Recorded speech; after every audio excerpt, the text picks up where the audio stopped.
Get nasty on a Thursday. It's the Fast Lane on 101 ESPN with Andrew Marsh, Carey Davis, Jamie Rivers. I'm Anthony Stalter. 201. Your time check is brought to you by Clarkson Jewelers, an officially licensed Rolex jeweler. The Cardinals get it on tonight against the Chicago Cubs. At Wrigley Field will be Sonny Gray versus Shota Imanaga. That first pitch will be at 7:05 on the MLB Network. Tonight starts, I think, and Carey, you'll agree, a pivotal stretch for the Cardinals. Most certainly. Yeah. Probably, some would say the most pivotal stretch. On Monday, I'll say the same thing. Yeah. Because it will be. Basically. Yeah. How you guys feeling post-trade deadline? Feeling good about the Cardinals? I'm feeling better than this person here from the 314. Oh. We have an early text here. Oh. It says, if I have to listen to Rivers and the Ripper kiss Moe's behind all day, I'll just tune into Rob Parker's show. Do you... we kiss Moe's behind all day? I have done nothing but I gave shred him- the Cardinals almost all season. Almost. Like to the gave point him where I'm credit. being kind of rude even to the players. And I know it. I'm walking a fine line, okay? I give Mo one compliment for getting exactly what he needed to get at the deadline. And my guy here, who seems to have a string of positive texts to the text line, doesn't like what me and the Ripper here have to say. Jeez. Carey, your thoughts? I agree with you, Jamie. We are we give Mo credit where credit is due in the fast lane. We are realists. Like we understand when people fail, but we also understand when they succeed. Mm-hmm. And when you fail, we'll talk about it. When you succeed, we'll give you your flowers. And he did a great job. Are they going to win a championship? I don't know. Maybe this is the thing that helps them, catapult into that conversation. But what he did at the trade deadline, giving up a player who, hadn't played all year for a starting pitcher and a guy that has like 6 RBIs in 2 games, sounds like a win to me. You quit kissing behind, okay? I can't take much more of that. Well, we must be doing our jobs because we also get the text that we're too negative all the time, and Carey was literally bet on air by Brandon from the Snake Pit that he couldn't be positive for 10 minutes. Brandon, I don't want to have to get my lawyers involved, but we did make an agreement on air. I'm drawing up as your representative. Thank you, sir. I'm drawing up paperwork right now. I appreciate it. Yeah, greatly appreciate it. Yeah, well, we're gonna send a cease and desist letter. to him. Yeah, that's fine. Because I got it the second time. You Jim. did. We those D words are a little difficult for you. They can be. They can be. They can be really hard. Even if it's a T word, I may still turn it into a D word. Mm-hmm. Knowing myself. Yeah, Yeah. it happens. Tickets. That was a rough show. So the Cardinals right now, 56-52, 5 games back of Milwaukee. Milwaukee's lost two in a row. Cardinals have won 2 in a row. The run differential still is what it is. It's not good. You got better with those 2 wins. It sure did. This team has done a great job over the last 2 days of playing with a little fire, playing with a little spark. So, Jamie, how do you feel post-trade deadline? I feel pretty damn good. I'm not going to lie. I haven't even seen old Fetty Wap pitch yet, but I'm looking forward to that. Seriously, I think it's great. Look at Tommy Pham has brought some thunder to this lineup. Is it a coincidence that they put up that many runs having post-acquisition, or is it a direct reflection of what this lineup can be? I think it's probably somewhere in the middle there. But if you're not happy right now with the return that you've gotten, really, for Tommy Edman, I mean, I'll even throw Armstrong in there because Dylan Carlson wasn't even playing here. So John Mozeliak essentially traded one guy who hadn't played in almost a season and a half, and traded another guy who wasn't playing hardly at all, and checked the 3 boxes that he wanted to check. I don't think you can be upset with that. I'm sorry. I agree. So tonight's also a big start for Sonny Gray. If you look at Sonny Gray, obviously his last 4 starts have been horrible. The underlying numbers aren't that bad though. Like the strikeout rate is still there. The walk rate has been good. There's plenty to say. I mean, look, you give up 4 home runs in a game, it's not good. You do what you did in his last start. You can't excuse the fact that the runs, he has given up a ton of runs over his last 5 starts. But again, a lot of the underlying metrics suggest that this is something that he'll be able to pull out of pretty quickly here. And if you listen to his cryptic message the other night, Jamie, I can't wait to watch him tonight. I want to see. I need We're to about to visit. find out. No, you know what? You can't say something like that and then I turn on the TV and don't see this thing. Now, Jamie suggested it should be a face tat, which we could all see I and think we understand. can all wrap our arms around that. I could respect that because it's something I can visually see, but it has to be so. You'll know, Anthony. That's what he told me. You'll know. And he looked dead. You'll know. When it's done, you'll know. Okay. Yeah. Okay. Hey, guys, we'll know. We'll know. We'll know. He said it. We're good. From the first pitch, I better know. Yeah. What if he takes the first pitch and drills it into someone's ear hole? I will accept it. Then you'll And then know. slams down the glove And he's like, and says, "Are you not entertained? challenges the entire dugout. Is this not why you're here?"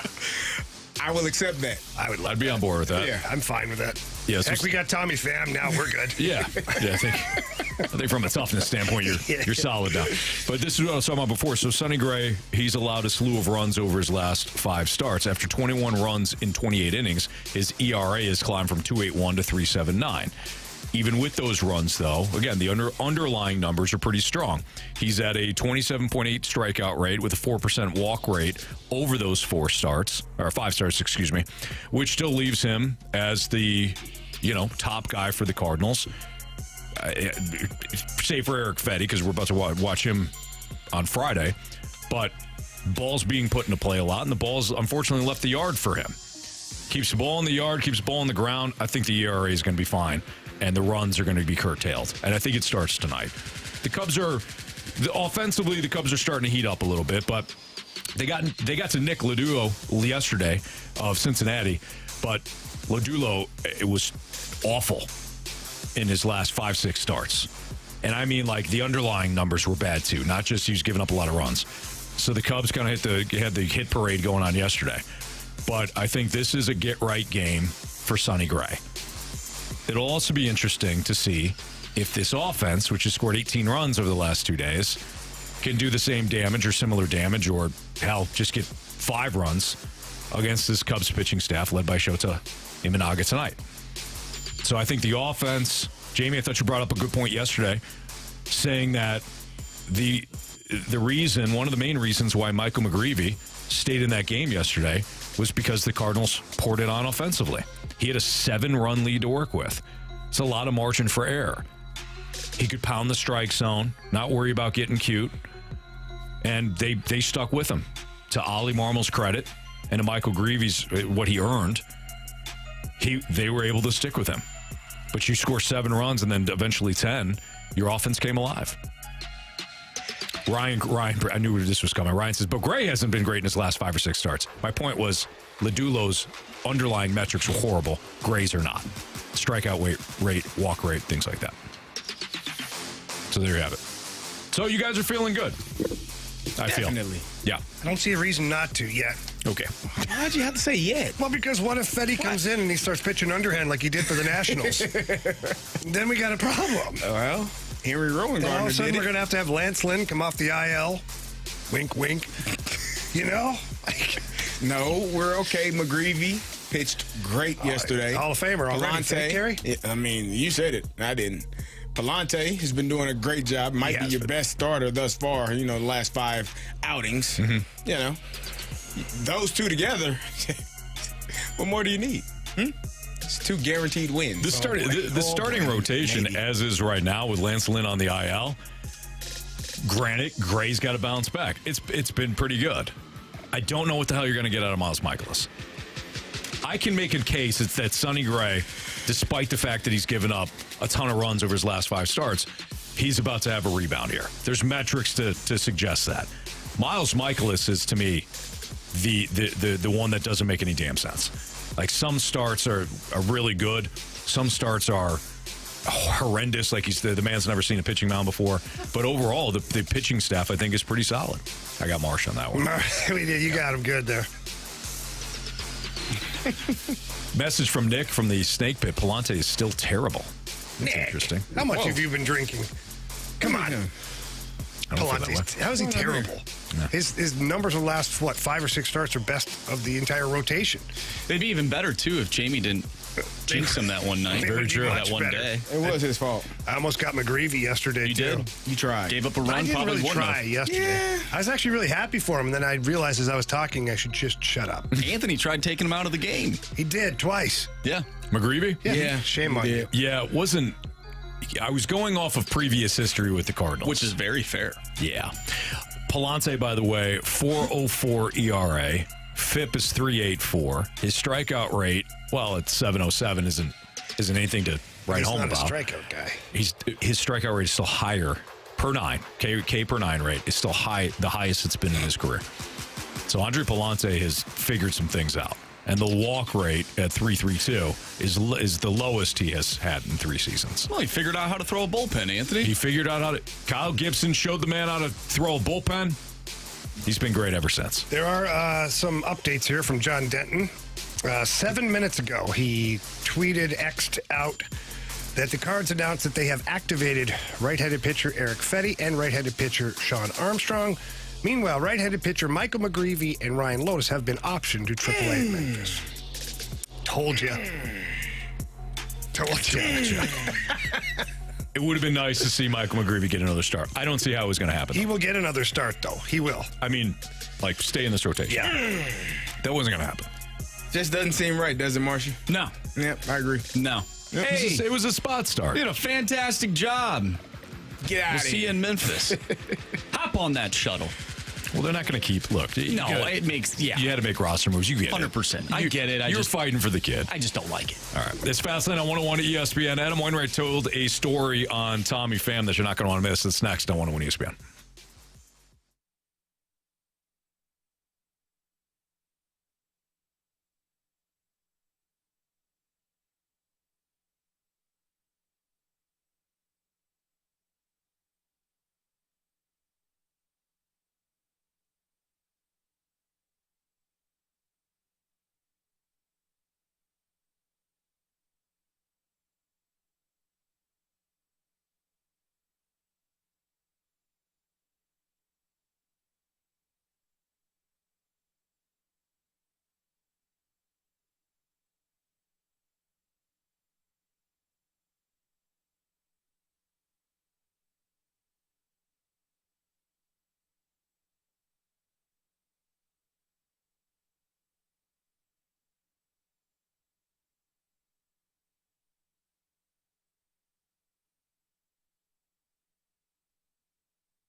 It's a Fast Lane on 101 ESPN. So Adam Wainwright was telling a story on Major League Baseball, or MLB Network, I should say.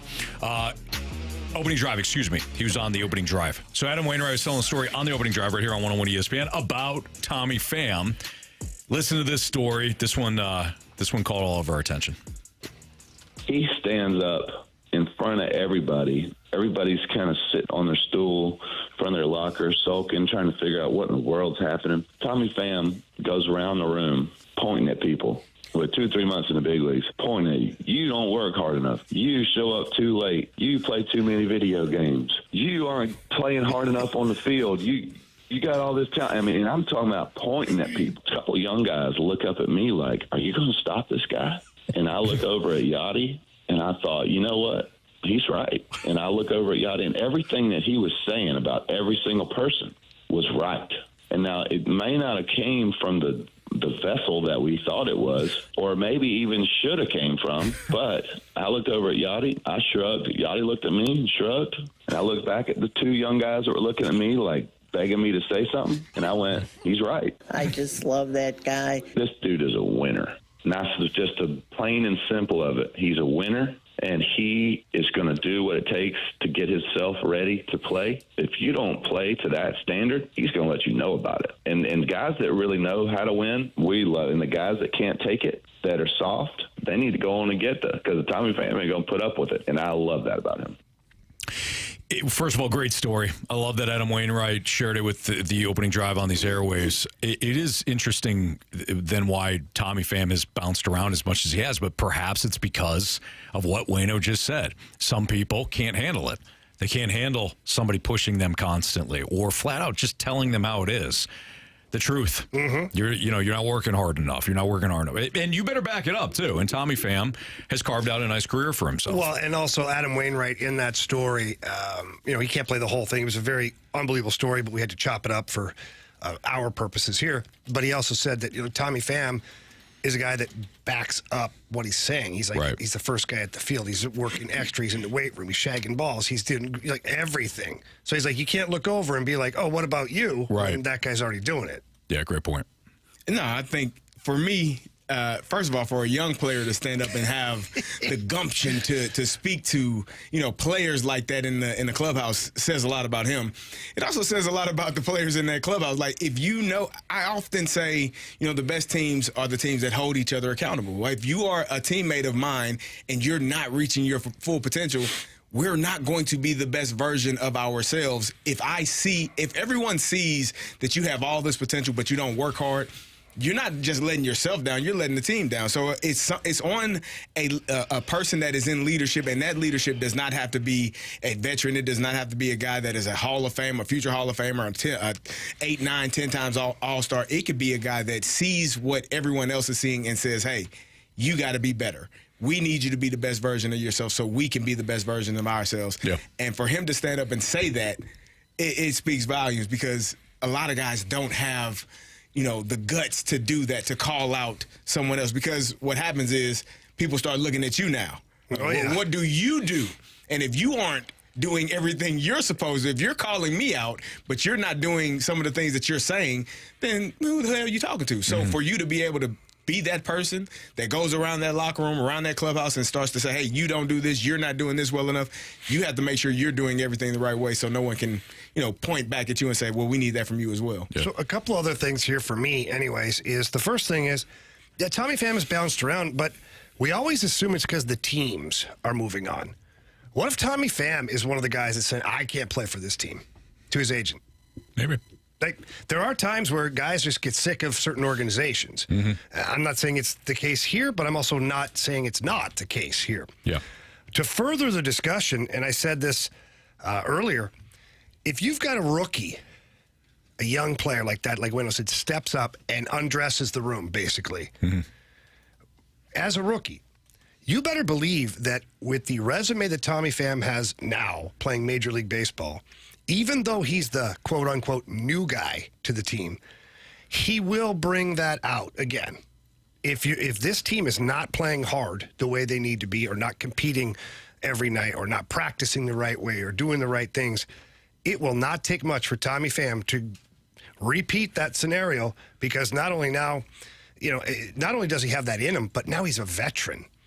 So the rules that were there before where rookies aren't really supposed to do that, like, be seen and not heard and sit down and be quiet. He didn't follow that rule. He's certainly not going to follow it now. Right. And I like it because let's be honest, there are some guys in this Cardinals lineup right now that need it. There are some guys that aren't running out to first base the way they should. They're not playing the right way. And some of them are veteran players. And I think Tommy Pham's not going to care about how many gold gloves or whatever you've got under your belt. He's going to call you out. Hypothetically. Yeah. Of course. We got a text from the 314. Tommy Pham is just okay. Stop talking about him like he's a surefire Hall of Famer. He does self-motivation well, so do lots of other guys. Pham is nothing special. Okay, first of all, why are you, this texter, why are you going negative right away? I'm not saying, none of us are saying Tommy Pham is a Hall of Famer. But Cardinal Nation, you included, have always talked about, well, the Cardinals have gotten kind of vanilla. They don't have an identity. The Cardinal way is gone. All these complaints. And now we praise a guy who's come in here that has had a checkered-ish career in places because he's outspoken. He puts up big numbers his first 2 games here. The team punishes the opposition for 2 games in a row. We're hearing good stories about Tommy Pham from veteran Hall of Famers like Adam Wainwright. And here we got to put water on the fire? Like, why?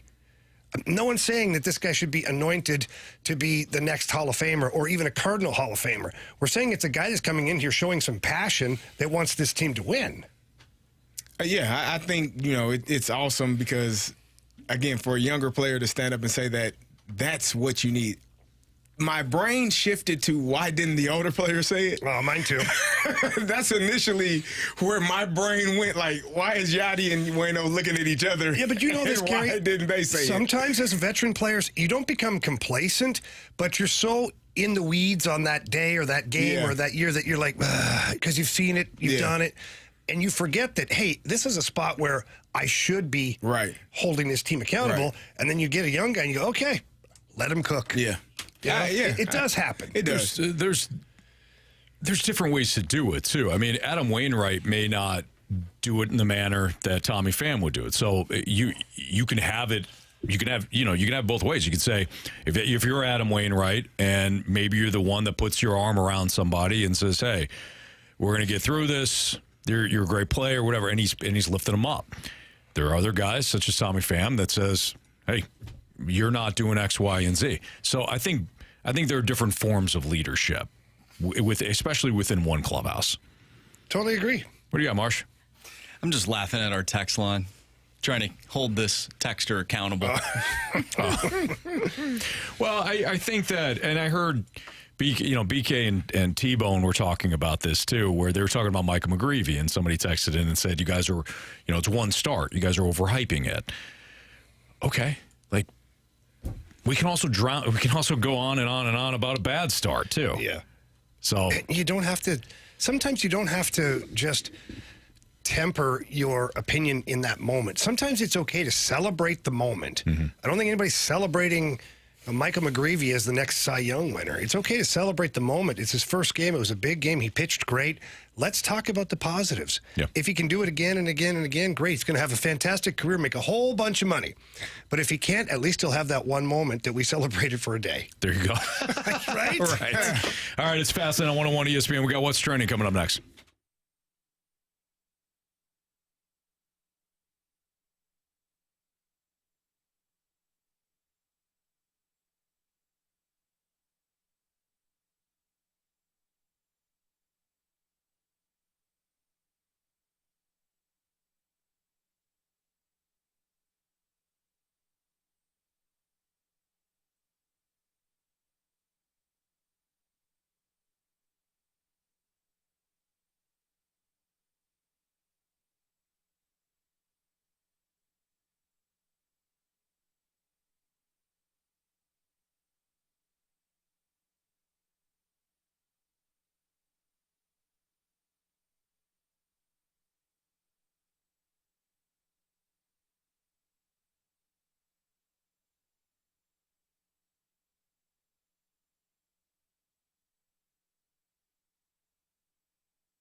Hey, if now isn't the right time for a large home remodeling project, maybe now is time for a smaller home project. And Mosby Building Arts, they do both.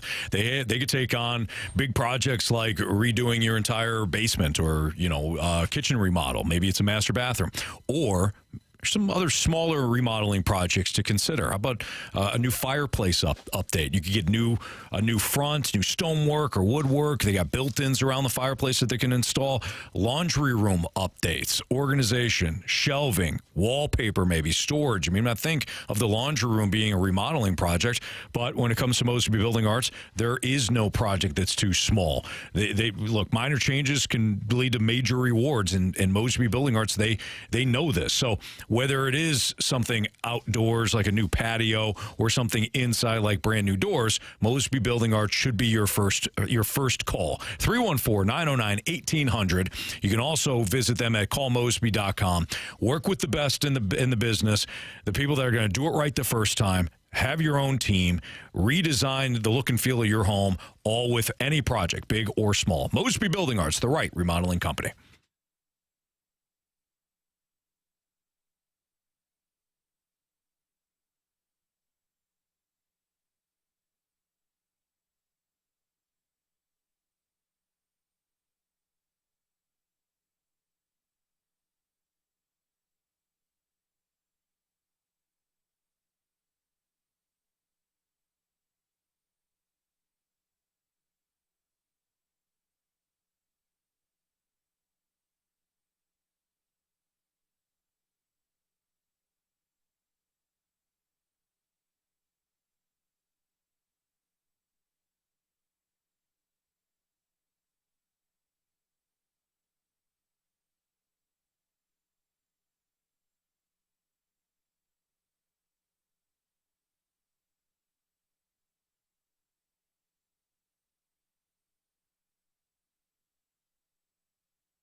ESPN Sports Center.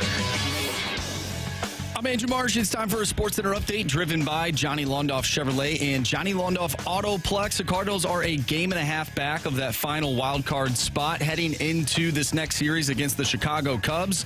The Cards will have Sonny Gray on the mound going up against Shota Imanaga. First pitch is at 7:05. We talked earlier in the show about how we feel about the Cardinals post-trade deadline roster. Let us know how you feel. Text us into the Air Comfort Service text line, 314-399-9646, or leave us a mic drop and we'll play those throughout the remainder of the show. We have What's Trending coming up next. I'm Andrew Marsh, and this Sports Center update is driven by Johnny Londoff Chevrolet and Johnny Londoff Autoplex. See them at londoff.com. Chevy, together we drive. Are you kidding me?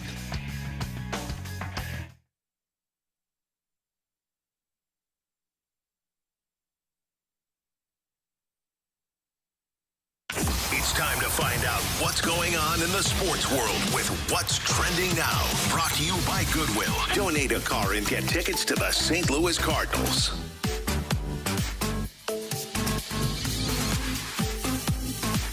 Welcome back to the Fast Lane here on 101 ESPN with Anthony Stalter, Jamie Rivers, and Carey Davis. I'm Andrew Marsh, and it's time for What's Trending. Gentlemen, the NFL is back. Let's all clap. Here we go. Love it. The Hall of Fame game tonight. You guys make me sick. Whoa! Miss Lippy. Whoa. I mean, Sorry, that's from the text line. Oh, is that from the 314? Yeah, it was. Gotcha. Interesting. No, there's a soccer team in this city. That was from the 618. Oh, So gotcha. football. Cool. Well, football is back. The NFL is back. We have the Hall of Fame game tonight as the Texans played the Bears. I don't believe Caleb Williams is playing, will though. not. No. So What? don't Why know would you if not I play him? necessarily am excited about that, but football's back, gentlemen. Yes, it How do you is. feel about it? I feel great about it. You can listen to it right here on 101 ESPN. 7 o'clock following instant replay. I'm actually, it kind of caught me off guard, and it usually does. But I started, so I started and I completed the docuseries on Netflix, Receiver, which was incredible. And I love, it got me hyped for football. And I loved all of those guys, following the stories. They're all kind of different in their own ways. George Kittle was fantastic, as was Deebo Samuel. Devontae Adams kind of going through his journey in Vegas and some of the criticism he received. And then Amon-Ra St. Brown was, that was just a chip on his shoulder and what he plays. He's perfect guy for your guy Dan Campbell. Yep. Just what he, and what he means to the city. I love getting to see his parents and his backstory. So that got me hyped for football. But I don't think I realized the Hall of Fame game was tonight. It sneaks up on you. Until like 2 days ago. I'm like, holy crap. It happens fast. It's a big game, too. Yeah, huge game. Huge game.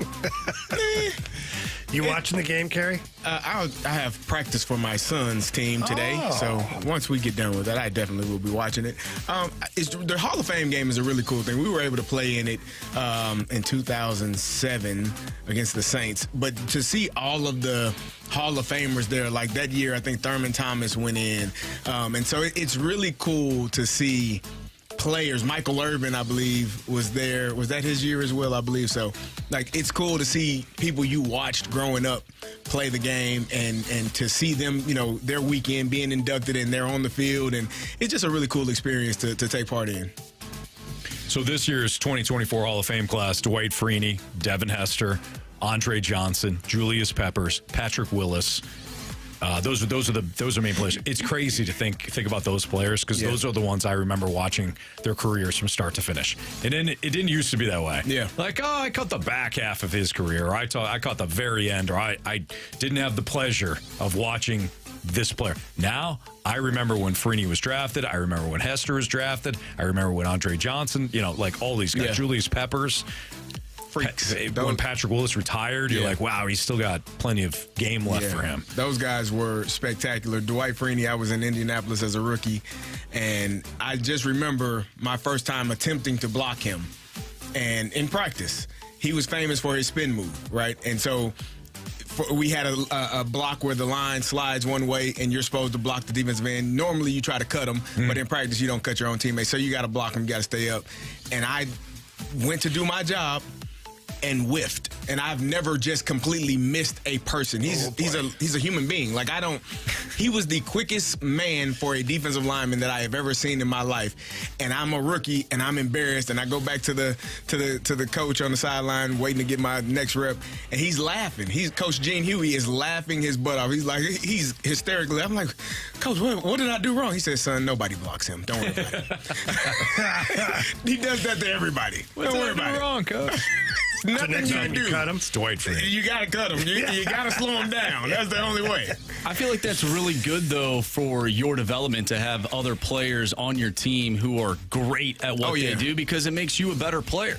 It definitely, iron sharpens iron. Iron sharpens iron. And so when you're in practice playing against great players every single day. Like, people would always ask, who's the toughest person you had to block? I block James Harrison every single day. Yeah. Like, me going against any other linebacker in the NFL, I don't care because I see him every single day. So, that's the practice reps. And when you practice against great players, it does make you that much better. Yeah. Well, with football being back means that Justin Herbert's injured again. No. The Chargers Oh, man, this poor kid. put out that following yesterday's practice, Justin Herbert was diagnosed with an injury to the plantar fascia, not fasciitis. I guess it's something similar. But Plantar fascia? Plantar fascia, yeah, let's go with that. In his right foot. Doctors have recommended approximately 2 weeks in a boot, followed by a graduated return to play protocol with the expectation that he will be ready for the start of the regular season. He's fine. He'll be all right. I did that. Still got a knot there in my foot. You'll live. You play through it, Anthony. He doesn't have to run and cut. Yeah, Just he'll be drop fine. back and pass. It is funny, though. You were talking about turf toe last week at Centene. Deion Sanders kind of made turf toe a thing. Yes. Like, that was like, wow, turf toe is actually a bad injury. Before, nobody really considered that. I remember when Tim Duncan battled with plantar fasciitis. Yeah. And he kind of made that injury like, oh, wow, like this is a bad injury. But impacts basketball players probably worse than it does football players. Or Harrison Bader. Yeah. Guys, Simone Biles wins Olympic gold medal in women's all-around final with a stunning 4 exercise routine. It is the first all-around gold for Simone Biles since 2016, which the Olympics were in Rio. Have you guys had an opportunity to watch any of the Olympics so far? I watched about 3.5 minutes of the U.S. women's rugby team. They're taking on, I think... Was it Australia? Australia. Yeah, They're it was playing like a Australia. final play Yeah. to... I had no idea what's going on because I don't know buzzer anything beater. about rugby. Yeah. But it was like a buzzer beater. It was awesome. Girl went like 95 yards to the house. She did. I didn't see the end of it, but it seemed like a cool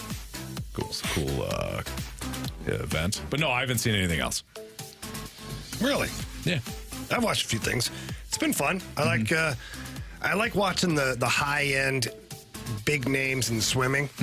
Not the long races; those get a little bit much. But like the 100 meter, 200 meter, the 4x100 relay race, I like all that stuff. Track and field, I don't believe has really started yet. Carey, you can correct me if I'm wrong. I don't think so. They've had a couple of they've had a few events, but not Yeah. the real deal yet. I like that. Like it for the most part. The men's basketball team won. They beat South Sudan? Yeah. Thank goodness. come back. Huh?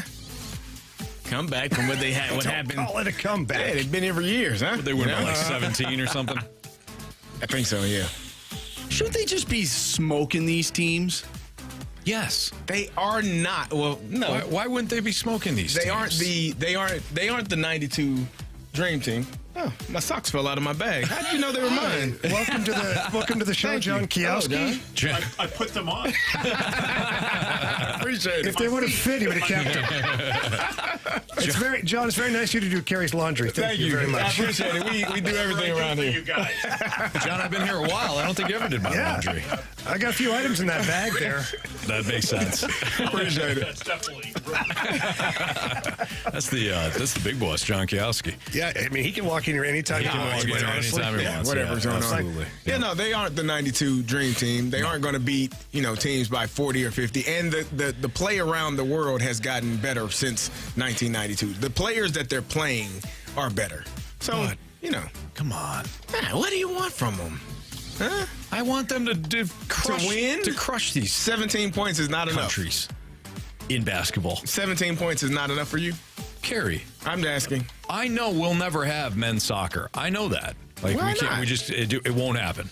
Okay, we're not good enough, and we'll Not never even be. close. Not even close. Okay.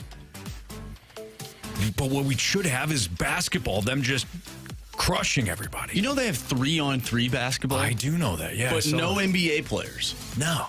Why is that? Why not take the guys who aren't even playing really and just throw them on the 3-on-3 team? So we don't get embarrassed by this lackluster effort that Carey says is good enough. It's not. It's not good enough. Not even close. They're trying, Anthony. I don't care if they're trying. We get anybody to try. Get the fine folks on our text line to try, or in the snake pit to try. I want wins. You think, Oh, you think the snake pit could put together 15 players to go play in the Olympics and compete Yes. and win? Who, us? No. The snake pit. No, but No, I us. think they would try. They think that they can win in the Olympics? No, you weren't. That's what he wants, anybody to go and try and give effort and win. You said they're trying. I said we can get anybody to try. And I said I want them to win by 30 plus every game. The dream team. Yeah, they should. No, they are not. See, that's the problem. There's only one dream team, and there was a redeemed What do we call team. this team? They're just Team USA. Oh, that's boring, Carey. Well, You're they better don't than have a that. name. Come on. They don't have a You're name. a creative guy. Think of a Okay, name. I'll come. Give me a few minutes. Yeah. Our They're not the dream team. resident basketball analyst, Jackson Burkett, He agrees has with chimed in saying they've won by a combined 43 points in their 2 games. That is Thank you. pretty good, right? No. There you Should go. be more. What? Did they cover? No. Oh. They had them at 42 and a half against the South Sudan the first time they played. If they had them at 8.5, it wouldn't have mattered. You make a great that point. game wouldn't have. All right. Good teams win, great teams cover. Thank you. Not a great team, I guess. Thank you. Nah. It's a good team, not great. Correct. There's a projected 12-team college football playoff out, and Mizzou's not on it. So we're going to call these fools out next on 101 ESPN.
That's On 3 Sports. Released their college football playoff projected 12-team fields.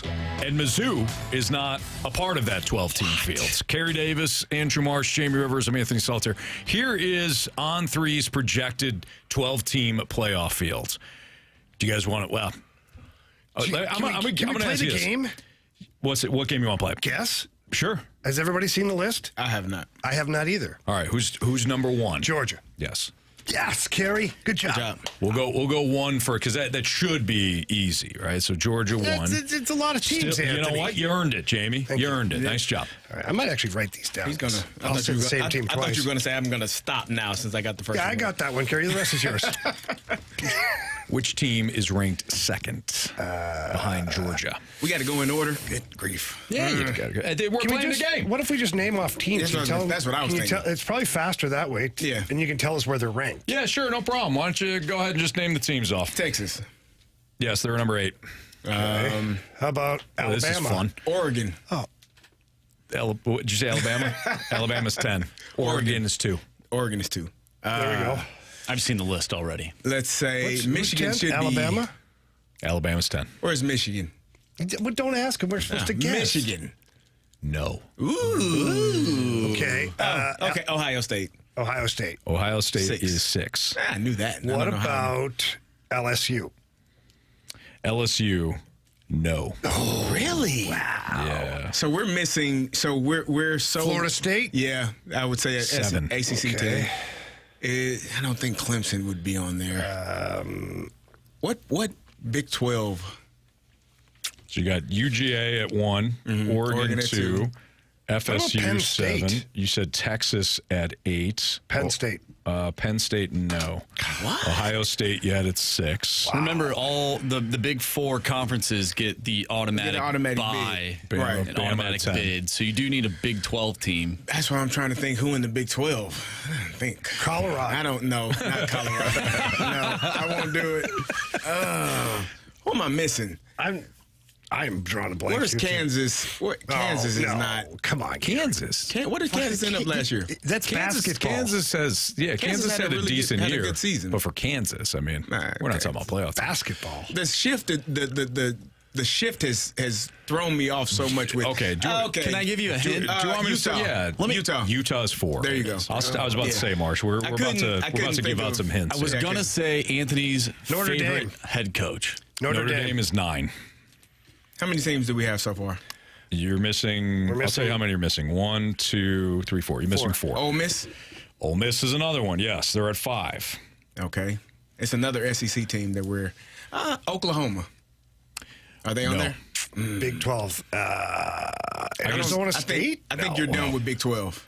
I think you got one and done in Oh, Big yeah, 12. yeah, I can you're tell right. you're missing a pretty big ACC team that Clemson. this team loves. No, in fact, they have it. They have Really? this team 3rd. What? ACC. ACC. Okay. I'm looking at that My right brain now. wants to say what is North Miami? Carolina? No. Bingo. Really? At 3. They have Miami at 3. They have the U at 3. That's unreal. So now so we're you're missing. missing 11 and 12. What conference? So 12 would be your group of 5. Okay. Houston. No. Isn't Houston in? I think they're in the Big They're 12. in the Big 12 now. Yeah. I can't keep up with all this shuffling. Oh, man, I trying to- thought you were going to say a different SH word. Finger on the dump I button. would have respected it, quite honestly. It's a group of 5 team. Ooh, I got a Give me a good hint. hint. Give me a Anthony saw this team in person play football. Central Michigan. I wish it's We all wish, but no. Yeah, Anthony's seen a lot of teams play. No. How recently? Marsh gave you a really great hint. yeah. I saw this Recently? team in person. Recently? It was not recently. Oh hell. I saw this team in Were person. they playing Michigan? They were playing Michigan. Oh, God. Let's just say the other team won. Appalachian State. Yes. Really? App State. They've got as their group of 5. At 11? 12. Okay. And then who's at 11? 11, I'll give you the hint of it will piss off Mizzou fans. Well, it won't be Illinois. Sorry, Carey. I think Central Michigan has a better chance. They might. It'll piss off Mizzou. Yeah. It can't be Kansas. Nope. No, he said Kansas. Tennessee. I know. To Tennessee. Is Tennessee. it really? Yep. It's Tennessee. Wow. Yeah. So, again, if you're just listening to us, this J.D. Pickle of On3 Sports, that's his name, I guess. I don't think it's Pickle. I think it is Pickle, but we were calling him Pickle. It looks like calling him Pickle in the office. Do you think that's Hey, Pickle? Pickle. There's 2 L's. I don't know. That doesn't mean anything. I just it'd be a tough last name. Hell, it's He 2 better be a L's. tough guy. All right, college football playoff, a projected 12-team field via this On3. 1 is Georgia, 2 Oregon, 3 Miami, 4 Utah. They would be the four teams that would get buys, and they would be the teams that, automatic bids because of their conference championships. They have Ole Miss at 5. They have Ohio State at 6. They have Florida State at 7, Texas at 8, Notre Dame at 9, Bama at 10, Tennessee at 11, and App State at 12. Wow. So no Mizzou. That's intriguing. When you see some of these teams, it's darn right intriguing. No Penn State, no Michigan. I don't blame them for not having Michigan. I think Michigan's they're going to gonna have take a a step fall back? off. Not Harbaugh only, got out for a reason. yeah, Well, a couple of different reasons, sure. But I think Michigan could take a big step back this year. I mean, they obviously they lose a lot of talent on both sides of the ball. Like Jamie said, Harbaugh jumped ship. I think they're going to be good. I don't think they're going to make the playoffs, though. I think Mizzou has a better shot of making the playoffs. I think Penn State has a better shot of making the playoffs. I don't see any world, quite honestly, this year where Mizzou doesn't make this list. I'm with you. Sorry. They open up. Look at this schedule. The schedule they have, and then looking at some of these teams where our guy Pickles decided to put this list together. It's Pickle. It's Pickle. I can't see it happening. I'm sorry. Murray State, Buffalo, Boston College, Vanderbilt. That's your 4 to open up the season. You're going to be 4-0. They got A&M, UMass, Auburn, then Bama on October 26th. You could be undefeated going into the Bama game. Yeah.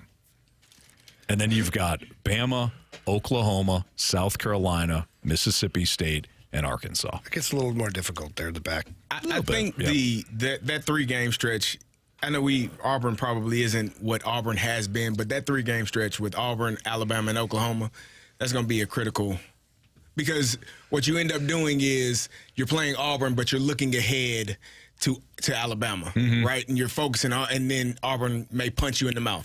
Yeah. And then you go to Alabama. You should win that game. You should, but you gotta make sure you're not looking forward. If you're undefeated at that point, going into the Auburn week, looking forward, Auburn, it's just Auburn, and looking forward to Alabama. It's a look ahead spot. You're yes, right. and then playing Alabama, where you're probably going to be it's going to be a tough drag out type football game at Alabama, I believe. And then you're going into Oklahoma, who was a really good team last year as well. So I think that 3-game stretch for Mizzou is going to be a critical 3-game stretch. Yes. But, I mean, all things considered, if you say Murray State, Buffalo, Boston College, Vanderbilt, that's 4.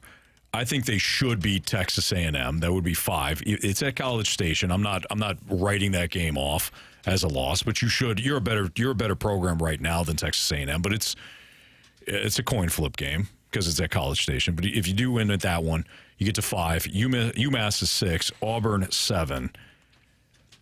I think you should beat Oklahoma at home. That would be 8. South Carolina 9. Mississippi State 10, and Arkansas 11. I think I think they're a 10-win team. At worst. Yes. That's how I see it, at least. The fact that they're not on this, App State is kind of throwing me off.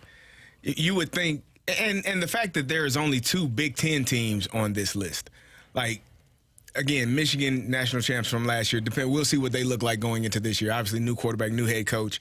Donovan Edwards is still running the football. Blake Corum is not there. He was the other running back, but they do have a very good running back in Edwards. And then Penn State not being on this list. Again, 2 Big Ten teams. That's a little bit.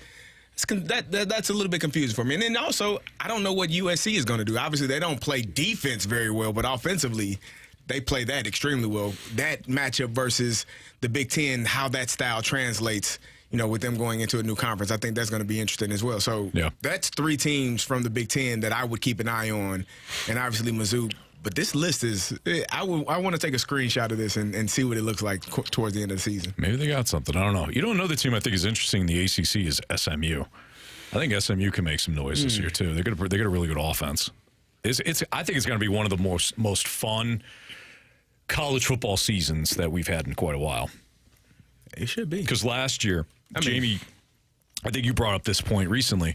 If you look at last year, and if you would have expanded the playoffs then, that would have been one hell of a tournament. Yeah, NCAA just missed it by a year, in my opinion. And maybe this year will be the same, but there's you're a lot right. of good teams this year, too. Let's not be wrong. Yeah. I said it based on the fact that Mizzou would have been a playoff team. And then looking at other playoff teams that were in there, I think there would have been some really good games. There would have absolutely been an upset or two. It would have been exciting. I agree. That's Jamie Rivers, Carey Davis. I'm Anthony Stalter. It's a Fast Lane on 101 ESPN. Randy said some things on the opening drive today that were kind of interesting about player development. We'll get into that and talk about whether or not we agree with RK. That's next on 101 ESPN.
sorry. I don't know what I missed. Right before we come back online. By the way, it's a fast lane here on 101 ESPN.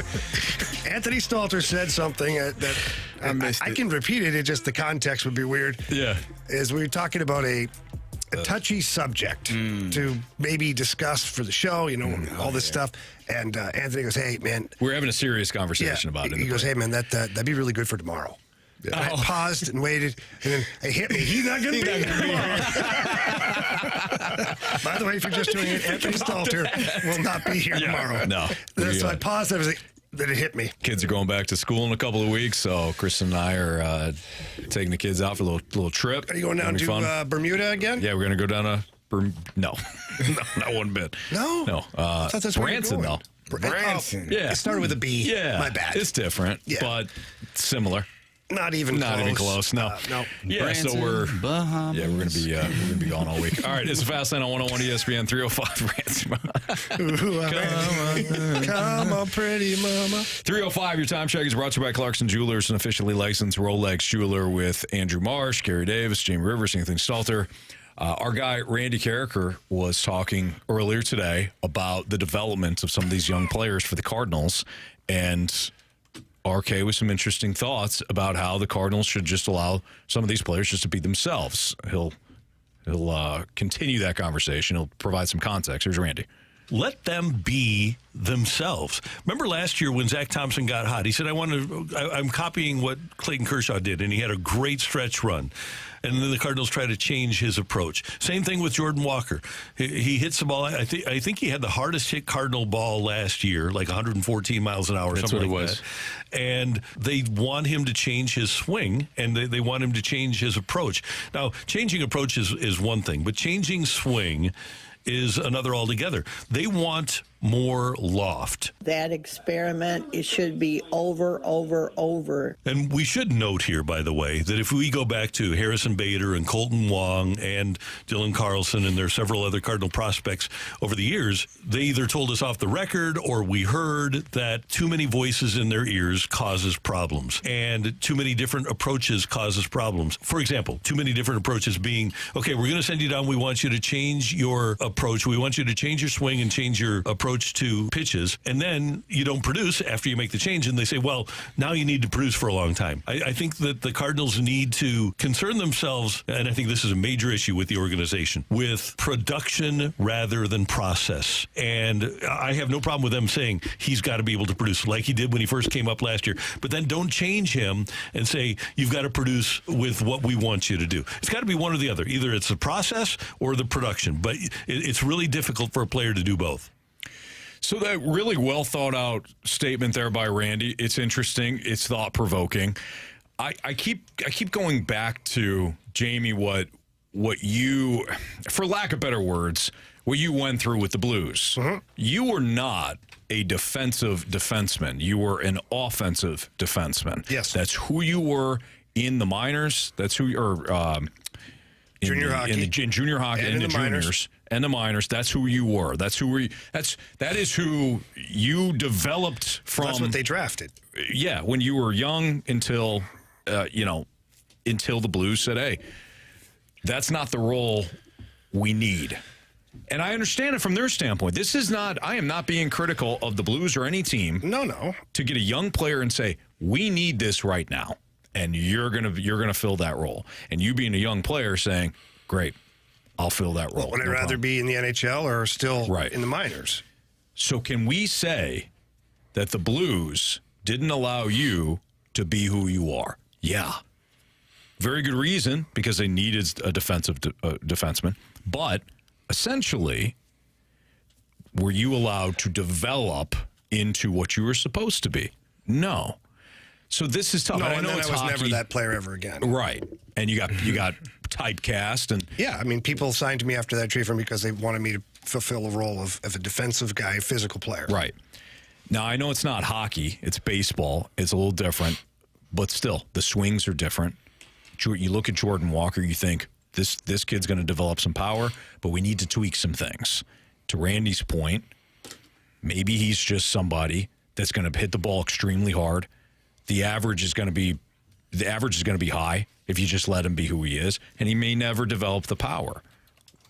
what's best, right? What's best for the organization? Where do they kind of cut this off? I think it's a tough spot to be.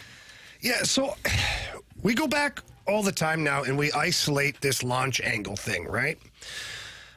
First of all, we don't really know what went on in those meetings. We don't know how much launch angle was actually emphasized. We have no idea. It could have been just in passing. Hey, by the way, we'd like to work on the launch angle just a little bit, a couple things here. And it was but then because of his lack of launch angle and then him being sent to the minors and all that stuff, we hyper focus on, they wanted to change everything. Maybe they did.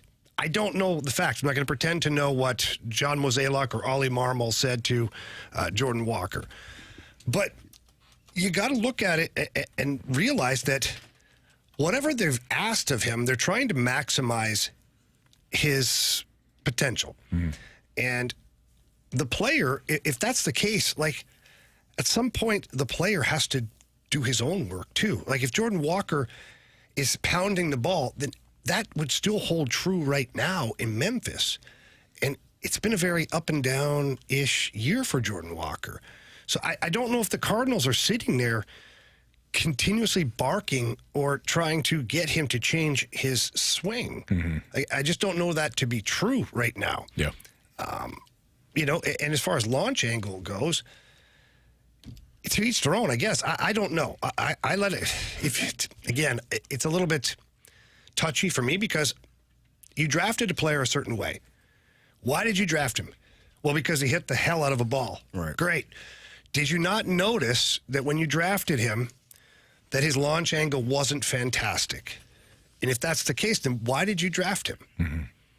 But no, you drafted a player because he's this superhuman at 6'6", 6'7", 240, 250, whatever he is. He's a massive man and a fantastic athlete.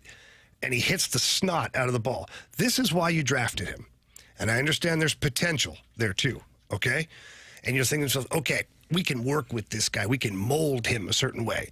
At some point, you got to bail on that. And you got to let the player just do what he can do. Let him do what you drafted him to do. And I just feel like there's been such a roller coaster here with this Jordan Walker of either lack of information or too much information or misinformation. I don't know. I just don't know where it's at. And the last thing I'll say about Jordan Walker is launch angle wasn't his problem this year. Swinging at low outside pitches was his problem. Right. So you can't tell me about them wanting to change his swing. It was pitch recognition. And change his launch angle. Yeah. He wasn't hitting the ball at all. So how can you really quantify what he's doing? Right. And if pitch recognition is the problem, then he's right where he needs to be at AAA. I agree. Getting back to recognizing what everybody's throwing. Yeah, and that has nothing to do with letting the player be who he is. Nothing at all. Yeah, you want to tweak some things. Maybe you get to the point where you're like, you know what, you're overthinking. Go back to doing what got you to this level. Right. But Jamie, you're right. If you're swinging at 0-2 slider 4 feet off the plate, that's got nothing to do with your swing mechanics. And there's everything to do with pitch recognition. And they're throwing it every at bat. Right. And you're not recognizing it. Right. Yeah, I think Randy's point was letting them, and you just said it, what got you here? How did you get to this point? How have you been able to be one of the best players in Little League and in middle school and in high school and then in the minors, and now you're a professional baseball player? Whatever that was is what allowed you to be here in this moment. Right. Now, if they don't think it's sustainable, then that's something that it's the mechanics and working on it and always trying to fine tune and get better at the minor details. And I think that's what they wanted for Jordan Walker. But last season, as you all said, is different from this year. Last year, he was hitting the ball into the ground, but he was hitting the ball. Yeah. And I wonder if just tweaking those mechanics has maybe shifted his ability to recognize what is being thrown. Like, once you start thinking about one thing, especially as a young player, when you're a veteran player, you can always go back to what got you to have success. But as a younger player, sometimes just tweaking those things can put you off in just a little bit of a way, which now he's not seeing the ball or hitting the ball at all. And he could be feeling like, well, I was at least hitting the ball last year, and you all wanted to change that. Now I'm not hitting the ball at all. And so, I think there's a level of trust from both sides. Like, as a player, you have to trust the front office and the coaching staff to say this is what you need. And as a coaching staff, you have to trust that player to do what is best for him. Because if I'm uncomfortable with what you're asking me to do and I haven't had success with it, I'm probably not going to do it. Right. And I think that that's where maybe Jordan Walker is in his process of, yeah, I want to do what you all are saying, but hell, it ain't working. And I know what works for me, so why wouldn't I do that? Like, naturally, you're going to do the thing that allows you to have success, even if it's opposite of what the coaching staff is telling you. And they have to trust you, even if you're a younger player, to say, okay, you know what, man, we'll figure it out later on down the line. Just hit the ball, man. Just hit the ball. If you're hitting it 106 miles per hour, exit velo off the bat, and it's going right at the shortstop, we'll figure it out. Eventually, a few of those are going to get through, and you're going to have some fun and have some success. And then eventually, you'll be hitting those balls into the gap. But just keep hitting the damn ball hard, and we'll figure everything else out. I agree. And this year was maybe the worst year to have this happen for Jordan Walker, because the Cardinals, coming off that horrible season last year, they don't have the time or the ability to let Jordan Walker figure that out at the major league level. Right. They can't have an automatic out for a week or 10 days. They just can't afford it. So the Cardinals had to send him down to AAA ball this year, because I think the Cardinals believe that they have to make the playoffs this year. Did they have to send him down, though? Because we watched. What are they going to do with him up here, Carey? Well, he takes up a roster spot, and he can't hit. It's a question, because we watched Nolan Gorman go through a period where he wasn't hitting the ball at all either. He was chasing and not doing a great job either, but still got those opportunities. So for me, at the time, I felt like, okay, this is probably the best situation for him. But also, you allowed another player and to go through kind of that same ordeal where he was struggling at the plate. We're to the point where if Nolan Gorman doesn't get a hit in the next couple of games, we're going to have to sit him down for a couple of days to figure it out. And fortunately for him, he hit a home run. But the month of June, I believe, he didn't sniff a hit. No. He might have had a couple, but he wasn't consistent at all. No. So for me, the frustration would be if I'm Jordan Walker and I'm looking at a player like Nolan Gorman, I'm saying, well, why? What's the difference there? The difference is you're putting one out of the park at any given moment. Several differences. One, he's already put his time in the minors. And two, he's 2 or 3 years older than Jordan Walker right now. He produced at the AAA level, and even when he is hitting the ball, he crushes it. Mm-hmm. And he had a bad month. You're 100% right. But you could also put him at second base, because defensively he's fine. You can't just throw Jordan Walker in the outfield every game with the risk of his defensive play hurting you and then his plate play not giving you anything either. That makes him a minus player. I mean, that's why I think there's a difference. Did you have another difference, Carey? The way you laughed? Slightly. All right, it's a Fast Lane on 101 ESPN. Will Nolan Gorman be in the lineup tonight? Oh, boy. Probably not. Lineup is out. We'll play the lineup game next.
With over 2 decades of family ownership and operation, my friends over at E&B Granite, they are St. Louis's trusted name when it comes to renovations for your kitchen, your bathroom, or your outdoor living space, or even if you're working on that bar in the basement or on the main floor or outside where you need that nice countertop. E&B Granite offers unbelievable customer service, and all you have to do is head down to 6135 Manchester Avenue, walk in, talk to one of the sales representatives, or the design staff, rather. They're going to ask you what you're looking to try and accomplish, and then They build it out for you. I remember I had my kitchen done, and they did the cabinets and the countertops, and we're working on the backsplash, all this stuff. I really didn't know what I wanted, but they helped me. They walked me through the entire process. It was awesome. When it comes to countertops, they have everything in store. In the back of the warehouse, you go back there, you can pick out the exact slab that you want to be used for your countertop, and the installation is impeccable. When they're done, it's like you want to take a picture for a magazine. That's how good E&B Granite is. So please, again, stop down there. Tell them Jamie Rivers sent you in, or you can give them a call. That number's 314-645-9300. Again, that's 314-645-9300. You can always visit them, too, at enbgranite.com.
It's past that on 101 ESPN tonight. The Cardinals will take on the Cubs, a first of 4-game set at Wrigley Field. Shota Imanaga will be on the hill for the Chicago Cubs, and it's time to play the lineup game. And this one might be a little interesting. Imanaga, a left-hander, so I'm assuming there's really no assumption here. Tommy Pham's going to be somewhere in this lineup. Probably. He better be. Not only has he had a monster couple of days, one of the big reasons why you acquired him at the deadline, because you needed help against left-handers. All right, so what are we thinking here? Mason Wynn? Mason Wynn. Show us Mason Wynn. I'm watching the Futures game, and this thing's all over Instagram. It's like, this guy threw a ball 100 across the time. That's awesome, but, like, how many throwing errors does he have? Shut up!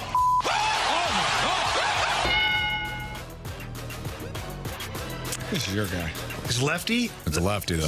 What they've been doing is they've been going to Contreras, then Burleson. I like it. I think it's Contreras. I think it's Contreras as well. Yeah. Show us Wilson Contreras. DH. No. Check. We talked that one out, guys. Nice job. I do believe this is Burley here. Okay. Don't you? I would think so. I can't imagine Burley's out. Yeah. And they have that's what they've done in the past, where they've bumped up Contreras and then followed up with Burleson. All right. Show me Alec Burleson. Sorry, guys. Is Burley getting a day off, maybe? Maybe. He tired? He's all tuckered out. Is this Tommy Pham here? I like it. Really? No? This soon? 3? Oh, he went 3 for 4. Yeah, I don't think he's here. You don't think he's here? Carey. You know what? Go ahead. Do they move him? Do they move up like Goldschmidt? And put Tommy Pham in the cleanup? Tommy think Pham he's has to still- be 3, 4, or 5. With the way he's hitting the ball last 2 games, don't you agree? I don't think so. That's just me. I don't like your think he's attitude. sick. No. I kind of like him here, but Go ahead. Put him you in two here. like is No, two. no, Anthony, not with that attitude. Majority No. rules. I want you to No. put Tommy Pham into the 3-hole. Majority rules. You guys go. I'm not You gonna have do it. No, you do it. No. You want me to do it? I'll say somebody You want me else. to do it? No. Show us, no, because your No, no, attitude. no. Show us Paul Goldschmidt or something. Gold! Rich with gold! Is this Arenado? There's no way. Well, this is where he was last There's game. no way. Donnie. No, I think it's Tommy Pham here. Okay. I liked Pham 3. I say Goldie in spite of Carey. Go ahead. Just to spite Carey, You were not right. in spite, but to spite. Show me. Wham, bam, thank you, Pham. What a shame. Yeah, it is a shame, Janet. It is a shame. The guy's got, 6 RBI in 2 games. Don't worry about it. Just put him and bury him. Ollie the probably hell won't is even this? play him. Is this popcorn? No. No. No way. He's 8. Or if he's even in the lineup. If he's even playing. He ain't played in forever. He played last game. They were up 10-1. I think this is going to be Nolan Arenado. Do it. Ollie's afraid of him or something. Do it. Show us Nolan Arenado. He's a Gold See, Glove told winner you. and perennial There's All-Star. no reason for him to be hitting here. Gold None. Glove over here. Come on. None. He showed no power all year, and he's in the cleanup. Good Lord. Sorry, guys. I know he still has more home runs than Tommy Pham does this season. So Does he have a grand slam? Nah, but that's not on him. Yeah, get people Does on he have base. a grand slam? He does not, Jamie. You got me there. I don't think he does this year. Does he have 6 RBI in the last 2 games? He does not have that either. Or either. All right. Your choice. Now I'm lost. Tommy Pham. I want to say Tommy Pham here. It's I Tommy think Pham is 6. But okay. I think he's 5. Okay, go ahead. That was a little better. I feel less threatened. Show us Tommy Pham.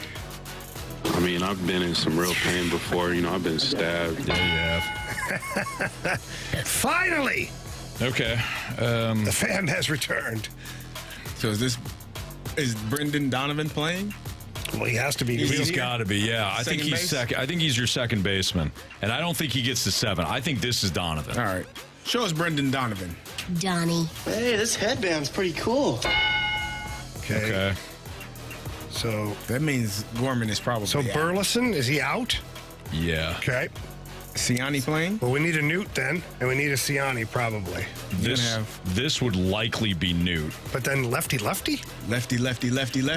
Yeah, that's really what it would be. What wouldn't it? No, would it it be? Newt? Newt. No, probably Pajes. You think Paez is playing today?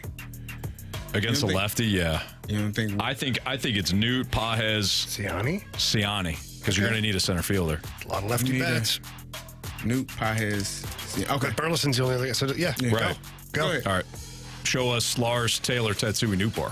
What makes you think she's a witch? Well, she turned me into a newt. A newt. Got better. So this is where I think Ollie breaks it up, and I think he goes a right-hander, and it's Pedro Pajes. By default, yes. Yes. Go ahead. I agree. Nah, you want me to do it? Go ahead. Show us Pedro Paez.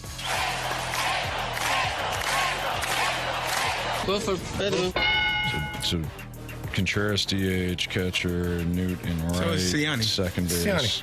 In center right field. Yeah, you need a center fielder. Yep. Go ahead. Show us super bad, please. Michael! Nice. Michael! You're not Michael Phelps. You're Michael Cera. All right, not bad. Got tripped up a little bit in the middle of the lineup. Well, it's Not bad, because though. we thought we get tripped up because it doesn't make any sense for Arenado to be batting cleanup. No, you're right. None. He should be in the 6th hole, you're right. honestly. Go ahead, Marshy, run it. All right, leading off the shortstop, Mason Wynn. Batting second, your DH, Wilson Contreras. Batting third, first baseman, Paul Goldschmidt. Your cleanup hitter, third baseman, Arenado. Batting fifth in left field, Tommy Pham.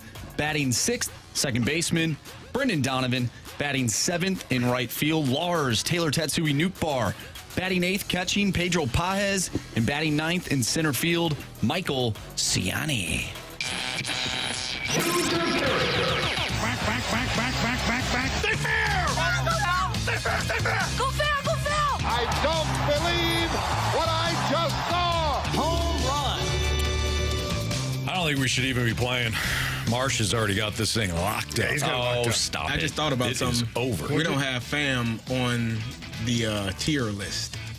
Okay, so That's right, we don't. When Marsh said it, he was a was on bench the player, bench. so it's automatically Yeah. 10.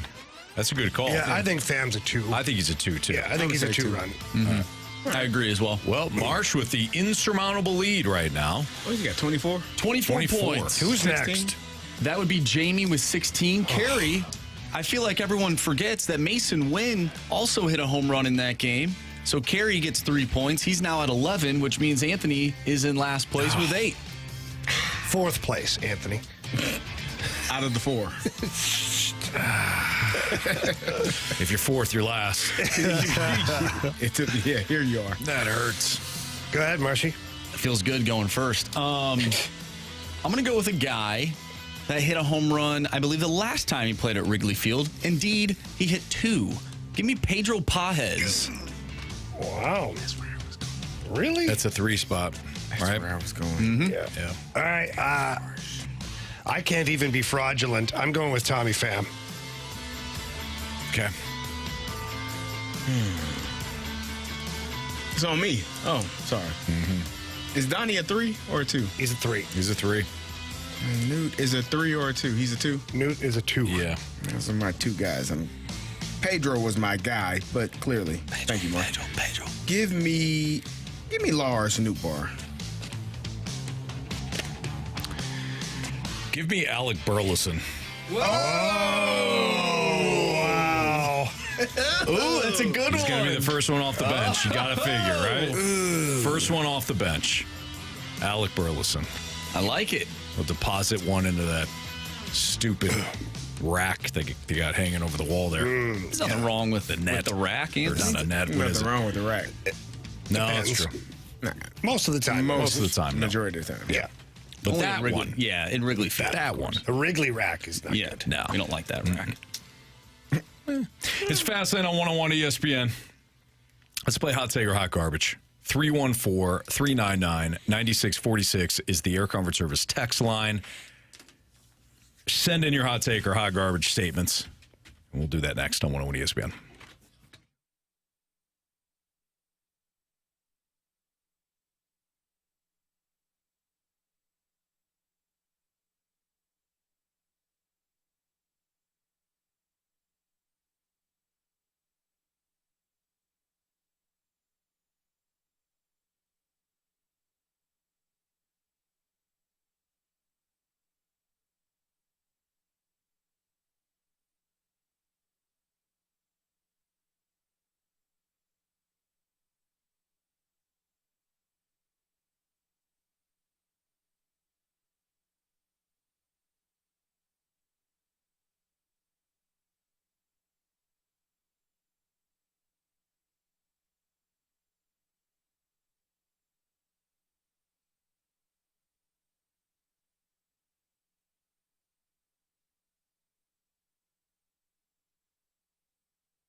101 ESPN Sports Center. I'm Andrew Marsh. It's time for a Sports Center update brought to you by Saliga Heating and Cooling. The Cardinals take 2 of 3 against the Texas Rangers as they head to Chicago to take on the Chicago Cubs at Wrigley Field. Sonny Gray on the mound tonight going up against Shota Imanaga. First pitch is at 7:05. If you missed anything from today's show, make sure you go to 101ESPN.com or check out the free 101 mobile app. Just head to the podcast page. You'll find all of our interviews and full shows there. And it's all brought to you by Dobbs Tire and Auto Centers. We have hot take or hot garbage coming up next. So if you have a hot take you want to send our way, do so using the Air Comfort Service text line 314-399-9646. Hot take or hot garbage coming up next. I'm Andrew Marsh, and the Sports Center update is brought to you by Saliga Heating and Cooling, an independent American Standard heating and air conditioning dealer.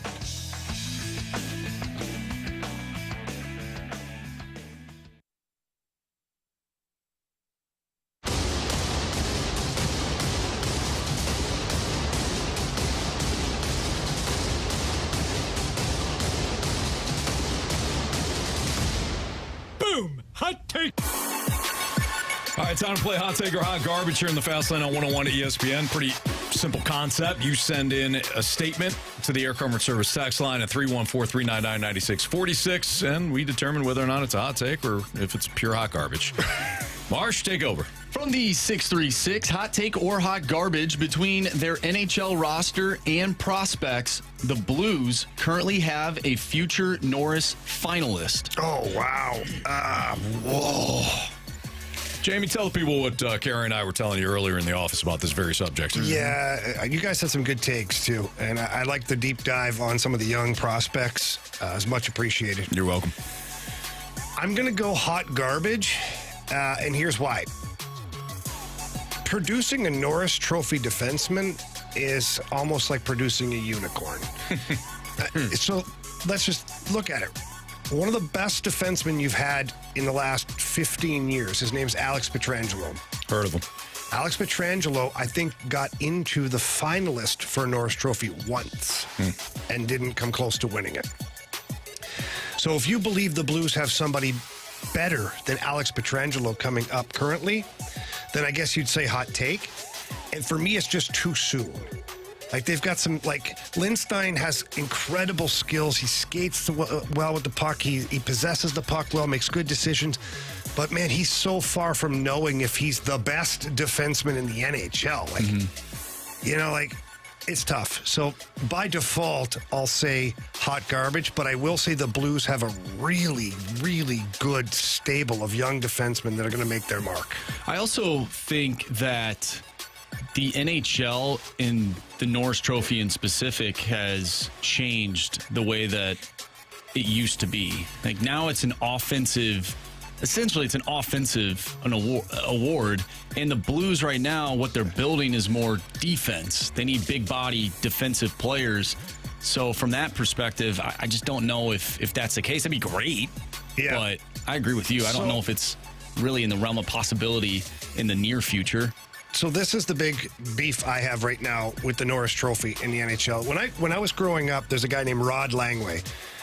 It means nothing to you guys, and maybe nothing to 3/4 of our listeners. But if anybody Googles it, Rod Langway won 2 Norris Trophies, and I think he had a combined 3 goals in those 2 seasons. Wow. But he was known as, like, one of the best shutdown defense. Like, you played against Rod Langway, you were screwed. Like, you weren't scoring that night. Yeah.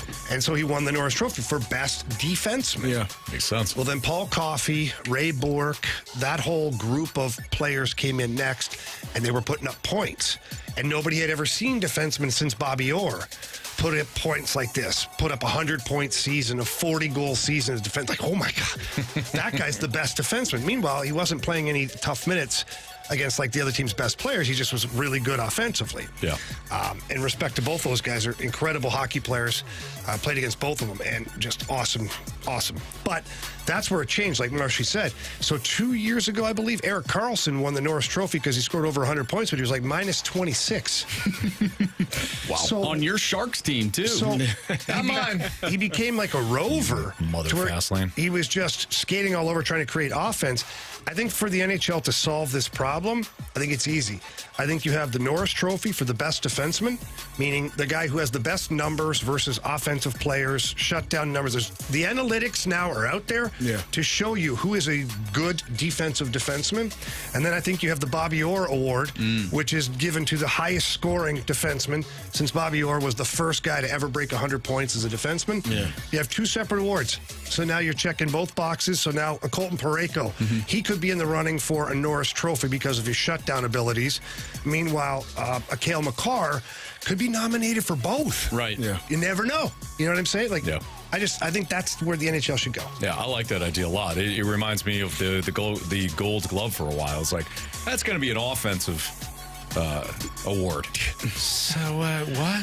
That's what the Silver Slugger's for. What the hell? They got all the offensive awards. That's how Marcelo Zuna wins himself a Gold Glove. So. He was good. He's a very good hitter. One of the best. All around. He's a really good hitter. One of my favorite superheroes. Apparently. Spider-Man. Spider-Man. From the 386, hot take or hot garbage, Tommy Pham secures a starting role in the outfield by August 15th. August 15th, I'll take the under on that. Yep. Under. Hot garbage? No, it's a hot take. Really? I think it's hot garbage. You don't think Pham will secure an everyday Carey role? doesn't like Tommy Pham. I don't dislike. Why would you do that? He seems like he's a player, like the way he approaches the game, his attitude, his seems like his he'd be a competitive Carey fire. Davis type guy. 100% a Carey Davis guy. I am a fan. The thing I just don't. He was not signed here to be an everyday player, was he? No, but he's doing everyday things. So when Nolan Gorman, whenever they decide to get him off of the bench, no. Whenever they decide to get him off the bench, somebody's going to have to sit down. It's probably going to be Tommy Pham. Okay. Could be Newt. Newt has been very... what has Newt done? Not memorable so far this year. Right. All right. I don't see that guy grinding all over the place like he used to. Maybe he's doing too much of that. Should be hitting more. Good call. From the 314, hot take or hot garbage, Colorado will never return to his pre-2023 form the rest of his career. Oh, hot take. Hot take. There's something going on there. Maybe not here. Yeah, I don't know. I have a hard time seeing that guy going back to pre-2023 form. I think if he winds up with a team that is, how do I put this, not good, I think his form will return. I don't think so. I think if he goes to a team that's not good, he might swallow his own tongue. Yeah, it might be worse. He would go crazy. I don't think so. As long as he's doing... All right, you know what? You may not be wrong, actually. You almost went down the path, and now you're seeing it, right? I totally see what you're saying. Yeah. Like all of a sudden his play gets a little elevated. Oakland A's are going to get themselves a hell of a player. I was thinking the A's. Oh, my goodness. Too expensive. Yeah, that's very true. Although, Vegas, I mean, they're going to need some guys. I think they might, yeah. From the 636, hot take or hot garbage, this is the last year the 49ers have a winning window, and if they don't win the Super Bowl this year, they won't anytime soon. I got to stick up for our gal Tanisha in the snake pit on this one and call this one hot garbage. Yeah. They've got Kyle Shanahan. They've got Deebo Samuel. They've got George Kittle signed. They've got Nick Bosa. They got all their guys signed. And Brock Purdy's the one guy that's not signed. They'll figure that out. And look, losing Brandon Ayuk, that would be a significant part of their offense. But things kind of run through Christian McCaffrey and Deebo Samuel and George Kittle. So while losing Ayuk at some point is going to hurt, I still think that window for the 49ers is open. Plus, who the hell's going to take the crown from the NFC? Right. If there's not any significant threats, at least not for a couple of years until Michael Penix takes over, you know? Okay. Alrighty. All right. No? Nah. Okay. Maybe not. I went too far? Too far. 49ers take was okay. Then I went to You went from being realistic to the unrealistic. Unrealistic. Yes, Okay. All right. For sure. Like, he'd be a great quarterback, but, that team, the Falcons. Very true. Yeah. Very true.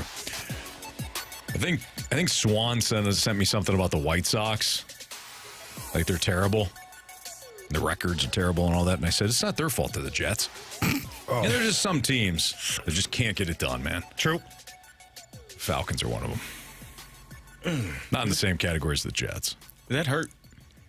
After they lost the Super Bowl in the manner they did, Carey, I just kind of assumed the fate. I think it's just they exist because they want to make me miserable. You know. Brandon says Falcons going unbeaten. Thank you, Brandon. There you go. I think he's talking about my Falcons. Your Falcons. My Oh, flag your football. Falcons. Oh, yeah. Killian's Falcons. That makes more sense. Yeah. That I can get behind. Yeah. That team's good. That team's good. That team has talent. This team's got a lot of talent. Coaching's a little, Coaching a little suspect. The kids but are really good. The talent really takes it to it overcomes the coaching. All right, NFL 4 Downs is next on 101 ESPN.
It's a Fast Lane on 101 ESPN with Andrew Marsh, Carey Davis, and Jamie Rivers. I'm Anthony Stalter. Time for our NFL 4 Downs. Boy, we haven't done 4 Downs in a while, have we? perfect time with the Hall of Fame game, which you can listen to tonight right here on 101 ESPN at 7 o'clock. Hit us, Marsh. First down. Well, Anthony, you just mentioned the Hall of Fame game being tonight. You can listen to it right here on 101 ESPN. The Texans take on the Bears. Question is, are the Bears overrated, underrated, or properly rated heading into the preseason? I'm going to split the difference on this one. I think that they're properly rated, Jamie. I don't think they're overrated. I think they were hyped. Yeah, I think they were hyped way too much last year, and I think people have kind of toned that down. Except for Carey. Carey's on the hype train. I don't get it. You know, there's reason to be optimistic if you're a Bears fan, right? Like, you've got Caleb Williams now. You've got, DJ Moore. They signed to a contract extension. That defense looks pretty good this year. They should have a running game this year. But where I stop short is I don't trust their coaching staff. I don't think their coaching staff gives them an edge. Like I think your guy, Dan Campbell, gives the Lions an edge. And that's in a different way than, Sean McVay or Kyle Shanahan gives his team an edge. If the coach gives your team any kind of an edge, it's an edge. Matt LaFleur. I think Kevin O'Connell and his staff is significantly better in Minnesota than the Chicago Kevin staff. O'Connell. After watching that quarterback series and watching him and then listening to interviews and watching him talk about, I think he's a really good coach. I do too. And you still have the DC, Brian Flores, who did a remarkable job with basically the same group of players a year ago that Ed Donatel had and made a disgrace of the game of football 2 years ago. So, anyways. He's done that before. Yeah, so I think the Bears are properly rated. CD, you weren't in. Bears, overrated, underrated, properly rated. They're properly rated. They are going, again, Jamie is a Lions fan, so he's a little bit biased in his opinion. I think the Bears have it depends on how good Caleb Williams can be. If Caleb Williams has a C.J. Stroud type of rookie year, the Bears can win the division. Like, I truly believe that. He thinks they're underrated again. Yeah, maybe. The Bears can win if the division. They have CJ. Did you think that the Texans were going to win the division last year? I did. No, you didn't. He actually did. He did not. I may not have said division. He did not. But I said they're going to have a much better year than people think. That they would win. He did say division. you were hyped on the Texans. I give you that. But he didn't think. He thought Jacksonville would be better. Yes. You probably thought Indianapolis with Anthony Richardson. They would be okay. But he didn't think CJ Stroud would be what. If anyone other than the coaches in the front office in Houston tell you that they thought CJ Stroud was going to be what he was, they would probably be lying. Yeah. So, and Caleb Williams comes in my opinion, with a little bit more fanfare, a little bit higher expectations than what you had for CJ Stroud. I think the Bears. But I also feel like the Bears are the tougher division. I do too. Okay, I can see that. That's my only thing. We think we know what Jordan Love is. The Packers obviously do because they paid him a whole bunch of money. Richest man in the NFL. They think he's going to take that next step. We're not sure. He started off the season really slow last year, but obviously picked it up and had a big win, a huge win in Dallas during the playoffs. But if Caleb Williams can have one of those seasons, which again, that's what he was brought there for. The Bears did a really good job with draft picks and bringing people. They are a team that I think can surprise people. And they got a veteran in Keenan Allen in that wide receiver room that I think is going to. DJ Moore is going to be really good. Like, they have a lot of weapons to be a really good football team. Second down. Aaron Rodgers, Anthony's favorite player, indicated that Robert Saleh did not talk to him about playing in the preseason. Rodgers said he would play, but he heard he wasn't through the media and not Robert Saleh. Is this a big deal, or are there already cracks in this foundation? Did you hear his comments, Rodgers? I didn't hear it. They started off innocent enough, right? Like, he's like, well, I'll play in the preseason. No problem with it. I've been cleared to play. If the team wants me to play, the coaching staff wants me to play. He's saying all the right things. And all of a sudden, Aaron Rodgers showed up. The Aaron Rodgers, like who he really is. And he goes, but funny enough, I didn't hear that Robert Saleh, and he said he didn't say Saleh by name, said he ruled me out. I actually found that out from, and I forget what the reporter's name was, but he mentioned the reporter by name. I actually found that out from whoever the reporter was. So that's kind of funny. Like, passive aggressive. Do you need to say that? Yeah. You If you're passive Aaron Rodgers, aggressive you probably Arizona do. Diamondback? You probably do. Come on, man. I would, if I was Aaron Rodgers, I would have just said, yeah, I don't know, whatever. And I would have went and found Robert Saleh and be like, dude. And I know Saleh kind of, the whole Egypt thing, Robert Saleh was like, well, there was some digs there too. The bottom line is the Jets are combustible again. This is not going to work out. This is not good. It's just not good. There's too much tension, and that team's not good enough to overcome the tension.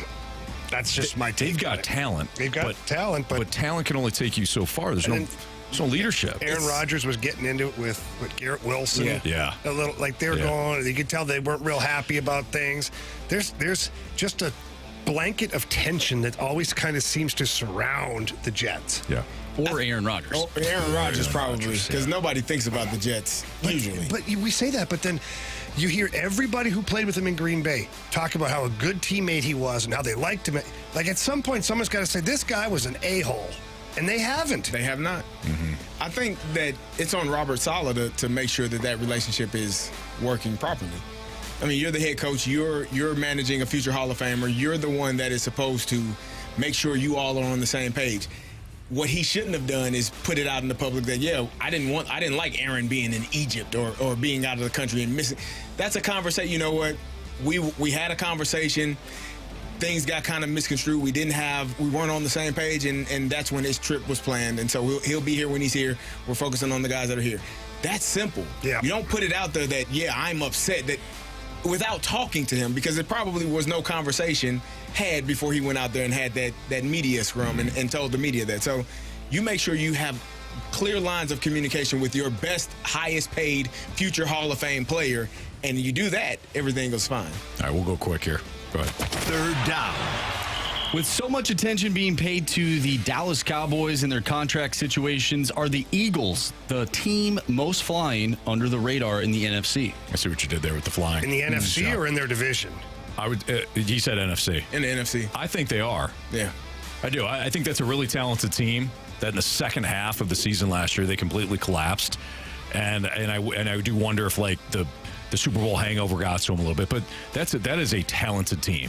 And I think with all the attention to being paid to Dallas or Green Bay now or whoever, I think the Eagles are kind of flying under the radar. No pun intended. I agree. I think that they signed one of the best players in the offseason in Saquon Barkley, which the one thing that they didn't do well was run the football, give him the ball. Yep. And they got a lot of weapons. I think they'll be fine. Fourth down. Well, speaking of the Cowboys, Jamie's guy, Dan Orlovsky, excluded Dak from his top 5 NFC QBs on Get Up. I mentioned that yesterday. Do you guys have 5 quarterbacks ahead of Dak Prescott in the NFC? We kind of played this game yesterday. I think we start off easy. I think Jalen Hurts is a better quarterback. Stafford. Jared Goff. Jared Goff. Kirk Cousins. What? It's not far off. Let's put him over in the maybe category. Maybe. Let's see here. Brock Purdy. We can stop there. Like Brock Purdy? No? We don't give Dak I'll any say Brock love. Purdy. Okay. How about In that offense, I will. Jordan Love? Yeah. Okay. What? And I'd even go Baker Mayfield. I wouldn't go Baker Mayfield, but What are you doing? we can make an argument that there are 5 better than Dak. You can. You don't even have to squint that hard either. No. Dak was third in passing yards last year and only threw 9 interceptions. Like the year before was really bad for Dak. Like I think missed 4 or 5 games and was top in interceptions. Last year he corrected some of those things. Now they didn't show up in the playoff game on offense or defense, special teams either. Jerry, how'd they do in that game against They Green got Bay? their teeth kicked in. Yeah. But there are Somebody told me the Cowboys didn't even know what time the game started. I actually said that. I think they thought it was practice and not a game. Yep. They were just kind of roaming around. They Allen Iverson that thing, you know? Yeah, not good. Dak might be in the top 5 quarterbacks. I don't know. I just can't wrap my brain around it yet until he does something of significance. The fact that we can have this conversation is telling. He's not going to have a conversation about who's the highest paid in a minute. No. It'll be Dak. That's a shame, too. Quite honestly. Born at the right time. We have the I'd Gauntlet trade him. coming up next on 101 ESPN.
warriors. 4 categories, 1 challenger. Can you survive the Gauntlet?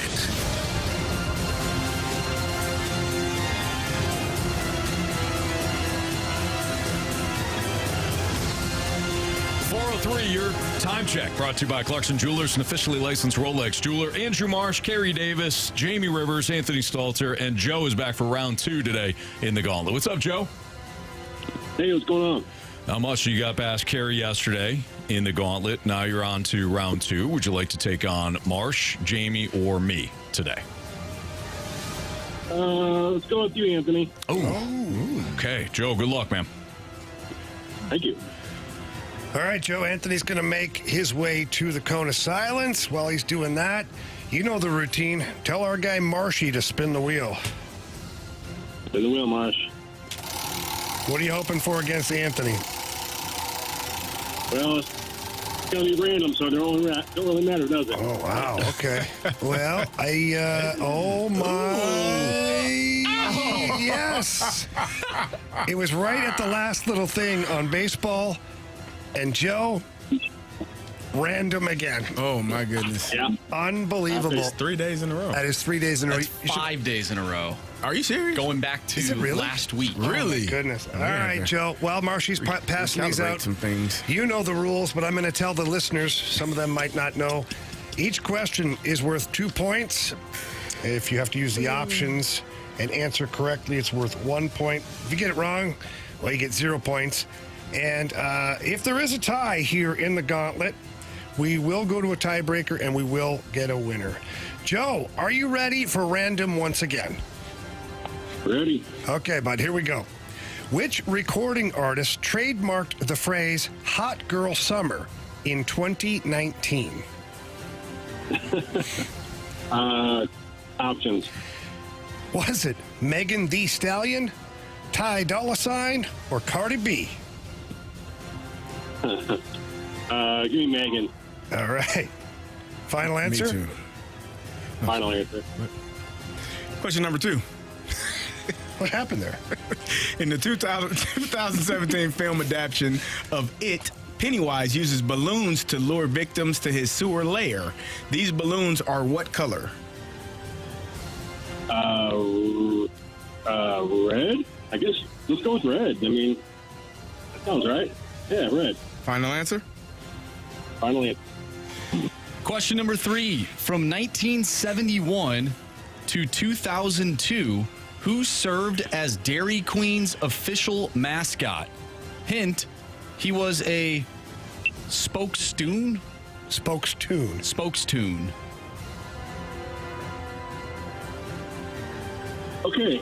Well, options. Options are Woody the Woodpecker, Buster Brown, or Dennis the Menace. Oh wow. Let's go with Woody the Woodpecker, I guess. Final answer? Yeah, final answer. Okay, last question here for you, Joe. Can you tell us the board game that is sold in 121 countries and available in 29 different languages?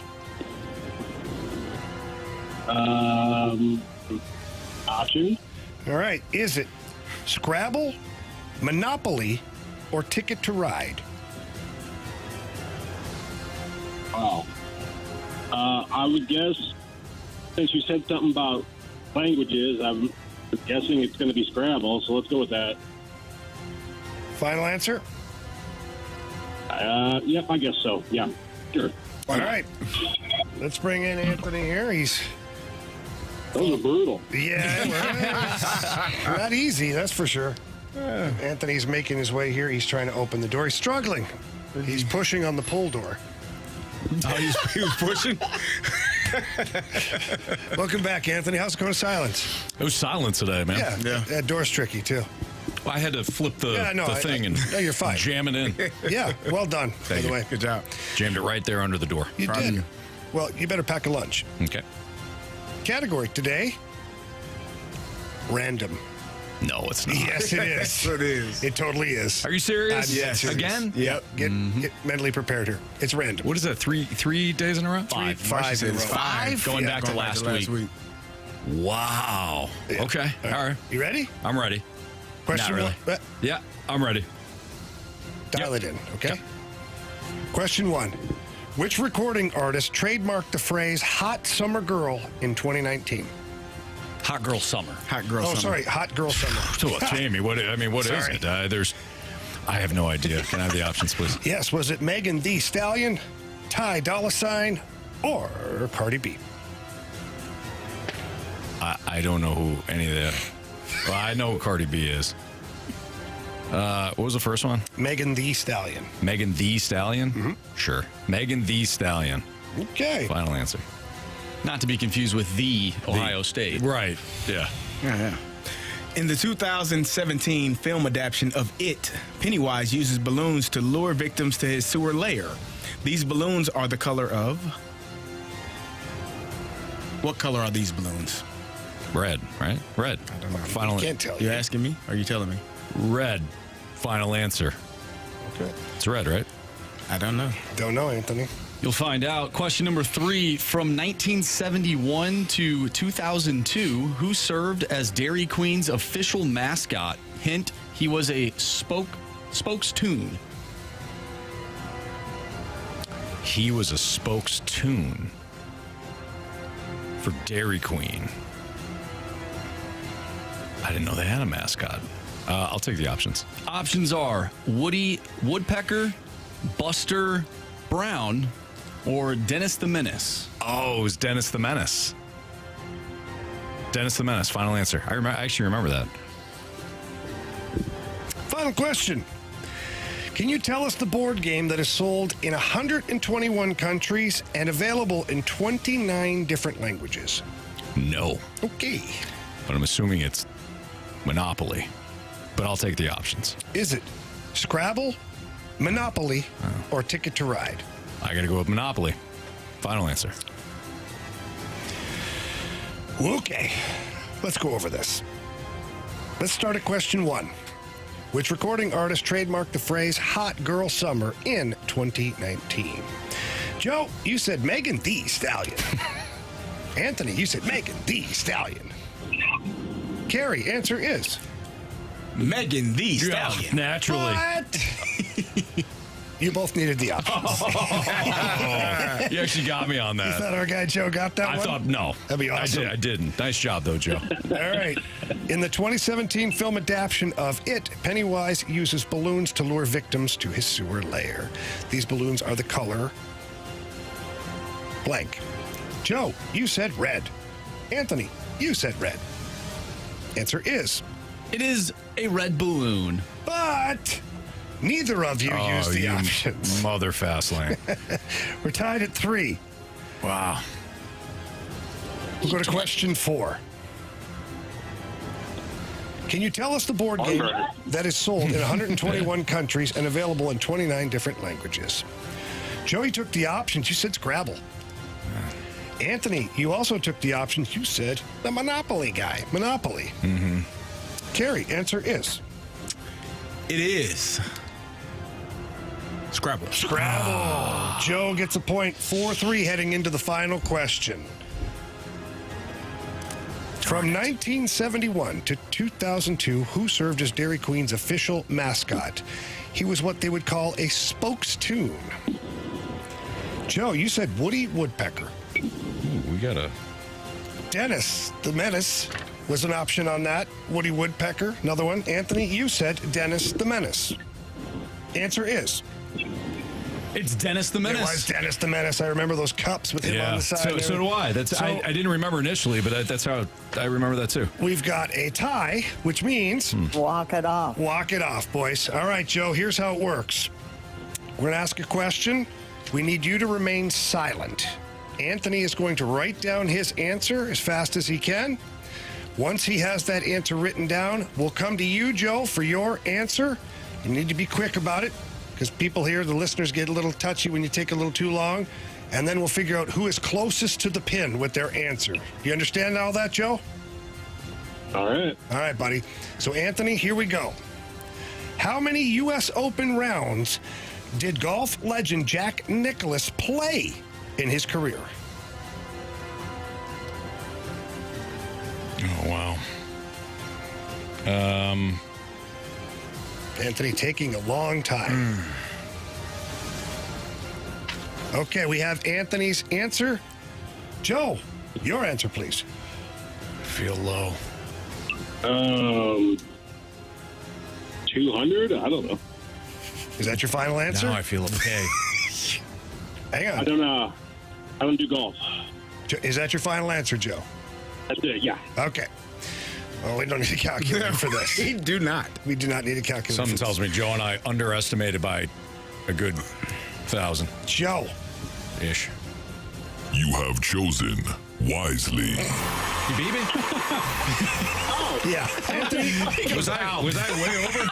Anthony, give us your answer, please. 469. 469. Shocker, you went there. Yeah. And Joe went with 200. The actual answer is 160. Really? Yeah, 160. It's one tournament, U.S. Open, not his entire career. Oh. The question: how many U.S. Open rounds? Not how many rounds of golf did Jack Nicklaus play? Well, Joe, you beat Anthony. You'll be back tomorrow for what, round 3? Yeah, probably random again. Round 3 in the Gauntlet. Nice buddy. job, Joe. Good job, Joe. All right. Thanks a lot. All right, have a good one, buddy. I totally. Did we say the number? Yeah. 160? Yeah. Okay. Yeah, I totally added that. You were like, "Oh, I'm way short." Yeah. Well, you can see why I thought I was way short. He just had to put those 2 extra digits, though, at the end. He couldn't just go with 400. Well, when he said 200, I'm like, no, there's no way. even when it said you chosen wisely, I'm like, yeah, sorry, Joe. Okay, nice job, Joe. That was your Mr. 3000. Anthony goes, he beat me? And you hear Joe very faintly go, how? So it's just one round to just the U.S. Open? How many? So one tournament. So this is assuming that, Jack Nicklaus plays 4 rounds. Right. But that'd be 4 every year. Yeah. So if you do the math of how long Screed, it's... I was thinking like rounds. I was thinking like holes. Oh, my God. Yeah. So I'm like 18, and then I'm like, screw it. That's why when I wrote it down, I'm like, I'm short. I wouldn't have explained it like that. I'd just take the L next time, Anthony. Well, either way. Okay. He did good up until that point. You know what? I'm kind of ticked off. I didn't go with Dennis the Menace right off the bat there, but I needed... You need a brain refresher. I didn't think about it either. Like when I read the question, and obviously the answer's in front of me, I would have needed the option set. But then Dennis the Menace, I remember him on the cups. I totally remember that. Yep, I totally remember that. And Scrabble, when I heard Scrabble, I'm like, that's probably it. But I had to go with my initial thought. My initial reaction, that was Monopoly as well. Yeah. Oh, Joe was going to advance to round 3. Sorry, guys. I screwed up. So somebody on the text line says 40 years of playing at the U.S. Open plus 4 rounds per year equals 160. I understand that. I understand that. I was thinking like holes for some reason. When you read that off, I'm like, oh, I got to... Even 469 would be way short, which is why I said that's way short. Somebody goes, you would have had to made the cut for 117 straight years, Anthony. Again, I didn't hear the question correctly. I'm an idiot. We've established that. I blew it. It happens. So if you're going to like do the math now, I didn't start from that point. Thanks, Dad. Goes only a few more rounds until 3,000. You know what? I'm done. This is great. I'm done. I'm not showing up to tomorrow or all of next week. And you know what? I hope Joe wins tomorrow. I hope Joe beats you guys tomorrow like a drum. I hope we have to take a picture with Joe in this studio. We're going to do it all in the golf club. Yeah. And I hope he beats your brains in next. Yeah, let's go, baby. I'm going for Joe from here on out. That's your true team player, Anthony. Yeah. Thank you. Oh, yeah, like you guys are being real team players. We're trying to make you better. You know, we try to lift people up We're around trying to here. Tommy Pham you put them down. A little bit, okay? You put them down. All right? Put them down. Go, Joe. Hey, where do the Cardinals rank as the most hated team in baseball? We'll tell you next on 101 ESPN.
So I haven't seen, I think Jamie called him Fetty Walk. Haven't seen him pitch. I hope he's good. But what Pham brought to this team, this very boring baseball team, was flat out fire and gonads, and I'm here for it. So good job, Pham. Keep lighting the fire. And whoever the pitcher is, be good, buddy. All right, I'm excited to watch tonight, of course, between the Cardinals and Simone Biles. All right, bye, guys. All right, there you go. That's from Lisa. Good stuff there, as always, from Lisa. Good use of the words gonads, too, there. Well done. All right, Carey Davis, Jamie Rivers, Andrew Marsh, Anthony Stalter. Where do the St. Louis Cardinals rank in the most hated team in baseball list? A study by betonline.ag compiled a list of the most hated baseball teams using trend software and Twitter data. The graphic below, which I'm reading this article, is based on negative tweets for each MLB team since opening day back in March. For example, tracking tweets like, I hate the Dodgers, or the Dodgers suck, or expletive, the Dodgers, or screw the Dodgers, etc. Over 100,000 tweets were tracked. Anybody have a guess on what the most hated team was in terms of negative sentiment? The Yankees were second. Dodgers were third. Oh. I've seen the list. Oh, gotta be a team you care about, people care about. Could be a good team. Yeah, for example, the Marlins are dead last because nobody cares. They're not relevant. The Red Sox? It's got to be a good team. Because Jamie's right. It is a good team. The Phillies? Philadelphia Phillies were really first. That's probably their own fans. Probably would, yeah, you're right. Probably not this year, though. These guys suck. Yeah. That'd be in the first inning. Third inning, they're great. So last year, the Dodgers held the title. The most hated in 2022 was the Yankees, but this year, the hate goes to the Phillies. This year's Phillies received 9,657 hate tweets. Ooh. Also the same number of rounds, I think, that what's his nuts played in. On the other end of the spectrum, the Miami Marlins have the least amount of hate with only 1,929 tweets. Cardinals ranked 10th, 4,649 hate tweets. I don't think this is good. What do you mean? I think they should be higher. If they were better, you're right. They would be higher. I think you want to be. If it's the Phillies, Yankees, Dodgers, Astros, Red Sox, they're okay with it. Like that's the company you want to be in. You want to be. What are the next four? Well, this one's interesting. The White Sox. Oh, but that's the Chicago. That's definitely their own fans. That's a Chicago thing, and that's their own fans. Yeah, it's 100% their own fans. The Mets, which makes sense. New York, Texas Rangers. That one makes sense because they just won the World Series. And now they're stinking. The Cubs, which again Chicago-based, and then your Cardinals. Interesting enough, the Braves are behind the Cardinals. But the Braves, I don't know. The Braves are kind of that team that. You respect them. I don't know if anybody hates them.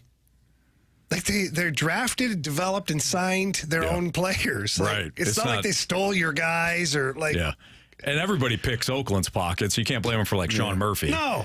And even that was a good trade. They made a significant trade with the A's for Sean Murphy. Right. I just don't feel like the Braves are that hated.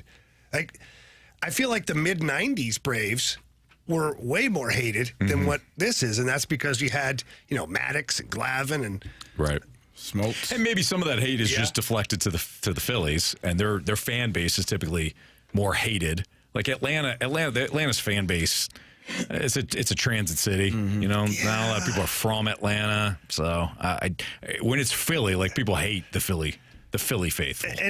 And maybe too, because the Phillies are ahead in that division, maybe the population in Atlanta is rather large, as well as Philadelphia. There might be Braves people that are hate tweeting on the Phillies. Yeah. That hate them. Maybe. More. Wait, we do need a new beat the streak. Actually, I'm sorry. We need bet the board contestants. Oh, yeah, that's right. It's August 1st. So I held on for our guy Dylan. Congratulations, Dylan. Good job, Dylan. Good job, Dylan. So thank you.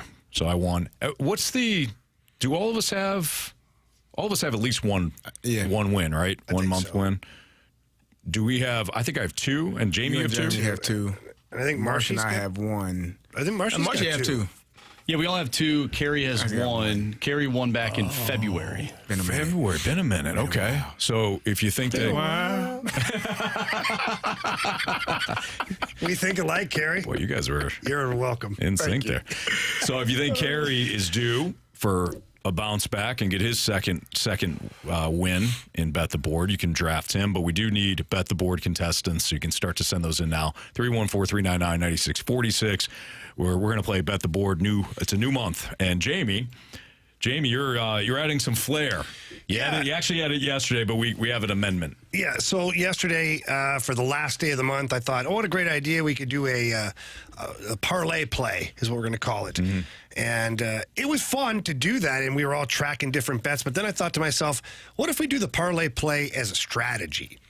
So now, between the first and the last day of each month, we are all allowed one parlay play throughout the entire month, which means if I want to start today with like 4 or 5 bet parlay and get the jump or get the lead, whatever.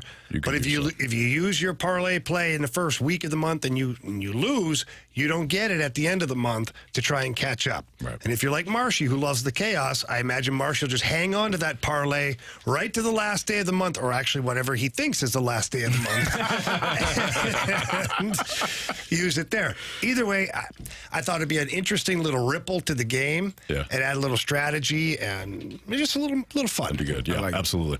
All right, so again, we'll redraft here for Bet the Board. We do need new contestants. We also need questions for the Sports Six Pack. So if you have a question for us, send it into the Air Comfort Service text line at 314-399-9646. Sports Six Pack next.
101 ESPN Sports Center.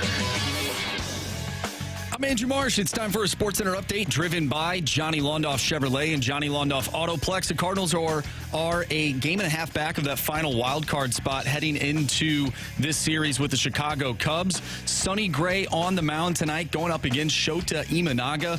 First pitch is at 7:05. We have our Sports Six-Pack coming up next, so if you have a question you want to send our way, do so using the Air Comfort Service text line 314-399-9646. Sports Six-Pack coming up next. I'm Andrew Marsh, and this Sports Center update is driven by Johnny Londoff Chevrolet and Johnny Londoff Autoplex. See them at londoff.com. Chevy, together we drive. Are you kidding me?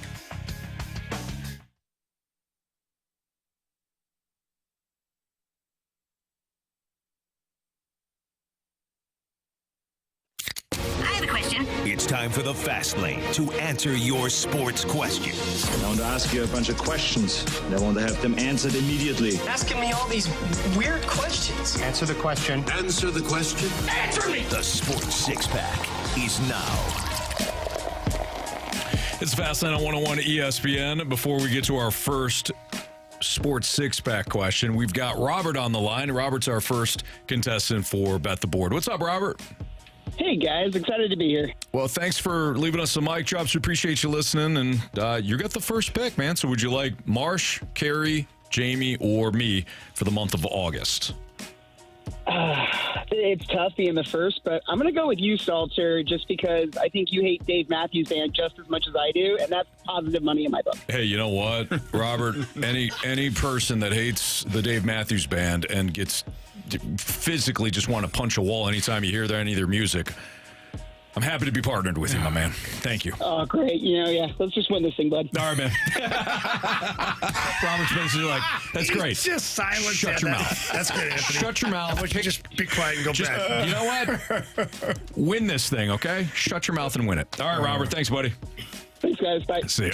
He didn't even push back. Nah, he didn't. He knew what he said. He you know what? I want that sort of intensity when it comes to Bet the Board. So Let's just win this thing. Let's just win this thing. Yeah, he knows. Talking, Yeah. All right. Question one, please. Question number one. Well, we just had our first draft pick. Anthony, congratulations. Thank you. From the 217, did any of your parlays come close last night? One of them. One of them came really close. I had a 5-leg parlay. I had the Dodgers losing, the Padres winning. I had over 7 runs. They got to 9, I believe. I had Gavin Lux with 0.5 for a hit. He had a hit. I had Manny Machado, 1.5 in hits, runs, RBIs. He had 2. And then I had one of the best players in the world, Shohei Ohtani, 1.5. Hits, runs, RBIs. No, he didn't get anything. Who didn't? Shohei didn't get a hit, not a run, anything, not an RBI. Didn't show me. Shohei showed me nothing. Well, Carey got close. My dreams were over the very first game, about 5 innings into it. Kyle Hendricks decided to actually pitch this time. His ERA was like at 7 going into the game. And it was 3.5 strikeouts, which is pretty low. Yeah. But I didn't even think he'd get to the 3rd inning, to be honest with you. Sure. And he got 4 strikeouts, Anthony. I was done. Yep. Didn't have to wait for any of the other ones. I saw your text, Marsh, and your text, Jamie. I'm like, all right, cool. And then CD didn't say anything. So I'm like, all right, cool. I was waiting. Me and Dylan must have won. And turns out we did. Yeah. I didn't realize how close it was, though. It was close. So, sorry, CD. It happens. What do you do? Better luck next time, man. I don't think you mean it. I don't. I know. I know you, Anthony. You know I'm a competitor. Yeah, you don't care. I don't. I want you to lose, quite frankly, all of your plays. Every single one of you. That's what I like. Yeah. That's what I want to hear. It is a competition. It is. So, yeah. You're trying to win. Yeah. Question number 2. From the 314 with Drew Bannister having his first training camp with the Blues, what major change should we see from the team? Well, I don't know if it's a major change. I think the philosophy is going to be the same as it was last year going into the season, was to tighten up defensively even more. And I think that that's going to be the main focus here for this team, which is why, them bringing in Claude Julien is he's a guy that thrives on structure, defensive structure. He likes to play a really fast game offensively, too. His offensive mind is sometimes underappreciated because he's so heavy on the defensive side of the game.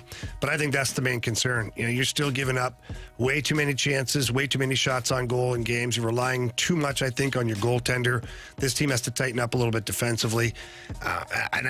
Let's be honest, if you're not going to be a team that just blows the doors off of your competition every night with offensive ability, you have to be able to play good defense and win 1-goal games, 2-goal games. I think that's where it starts for the Blues is tightening up defensively and figuring out what system works best for this team.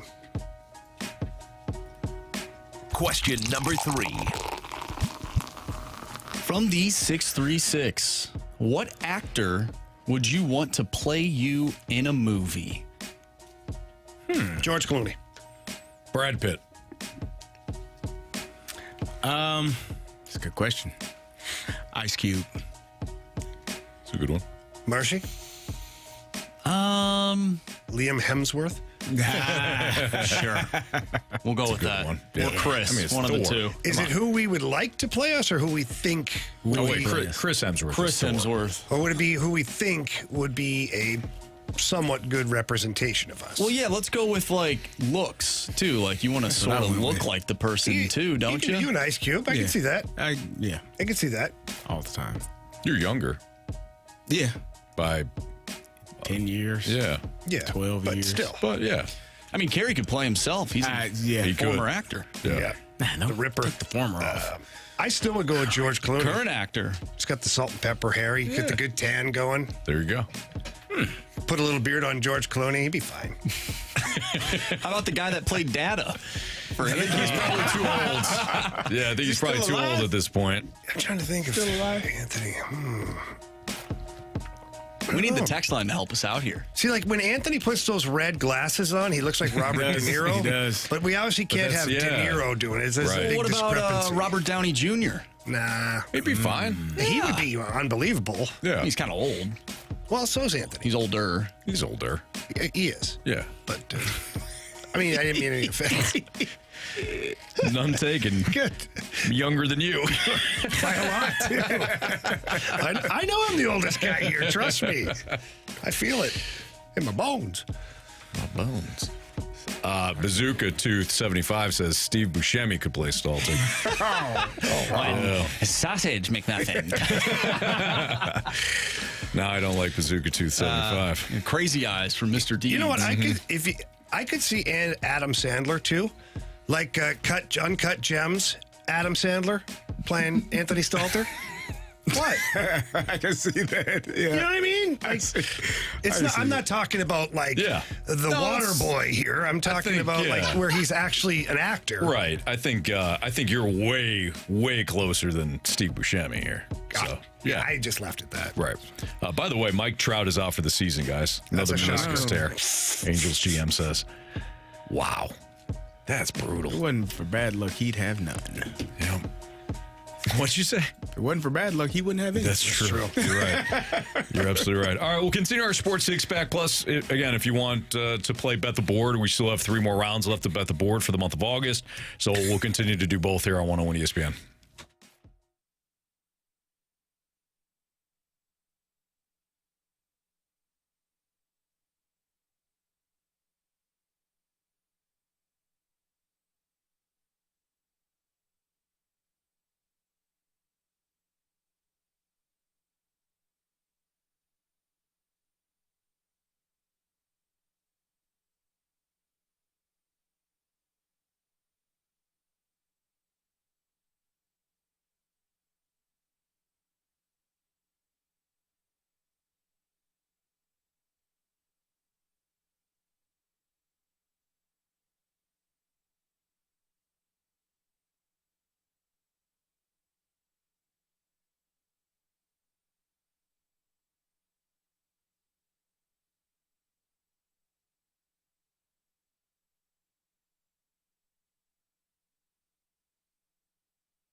Hey, the summer heat wave sale is on at Auto Centers Nissan. Select new Nissans have rates as low as 0% APR and for terms as long as 84 months, and that's all throughout the month of August at Auto Centers Nissan. Save big on select new Nissans with thousands in Nissan bonus cash and dealer discounts. Their lowest prices of 2024. It's all live. It's all at Auto Centers Nissan, and it's all throughout the month of August. Qualified buyers can also take advantage of no money down, plus take a break from their car payment for 3 months as well. With over 700 vehicles all in one location out in Herculaneum, you're bound to find the perfect car that fits your lifestyle and your budget. First-time buyers or those maybe with some credit challenges, you guys have options as well.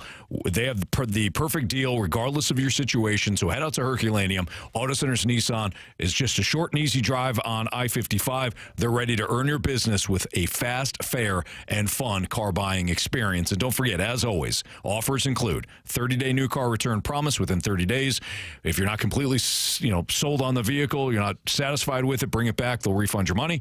Complimentary lifetime warranty on new Nissans and eligible used vehicles, as well as their complimentary 1-year maintenance on new Nissan purchases. Check them out at AutoCentersNissan.com or out in Herculaneum. Tell them Stalter sent you. It's Auto Centers Nissan.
It's time for the Fast Lane to answer your sports questions. I want to ask you a bunch of questions, and I want to have them answered immediately. Asking me all these weird questions. Answer the question. Answer the question. Answer me! The Sports Six-Pack is now.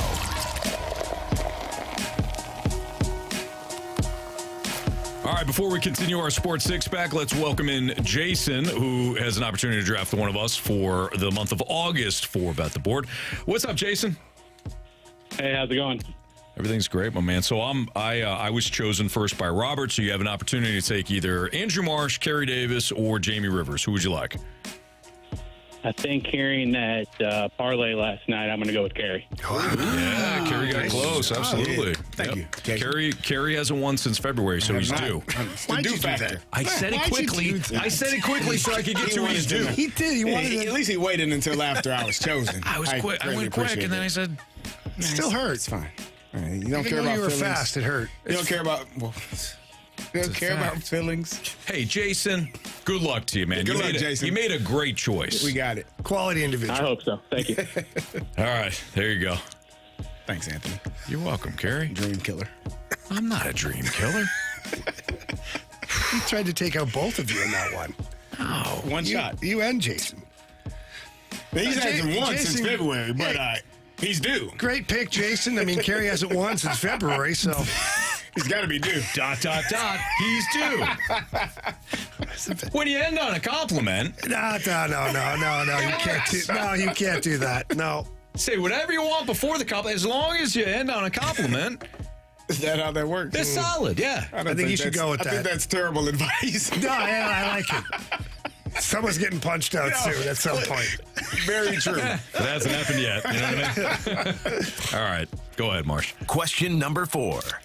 This one comes from Jigsaw. Would you rather have the best ranked overall starting 9, so offense and defense included, over the number 1 ranked rotation, bullpen not included, or number 1 bullpen, middle of the pack rotation, top 8 lineup? Holy smokes. Say that again. Okay, what? Say that again, Marsh. Sorry.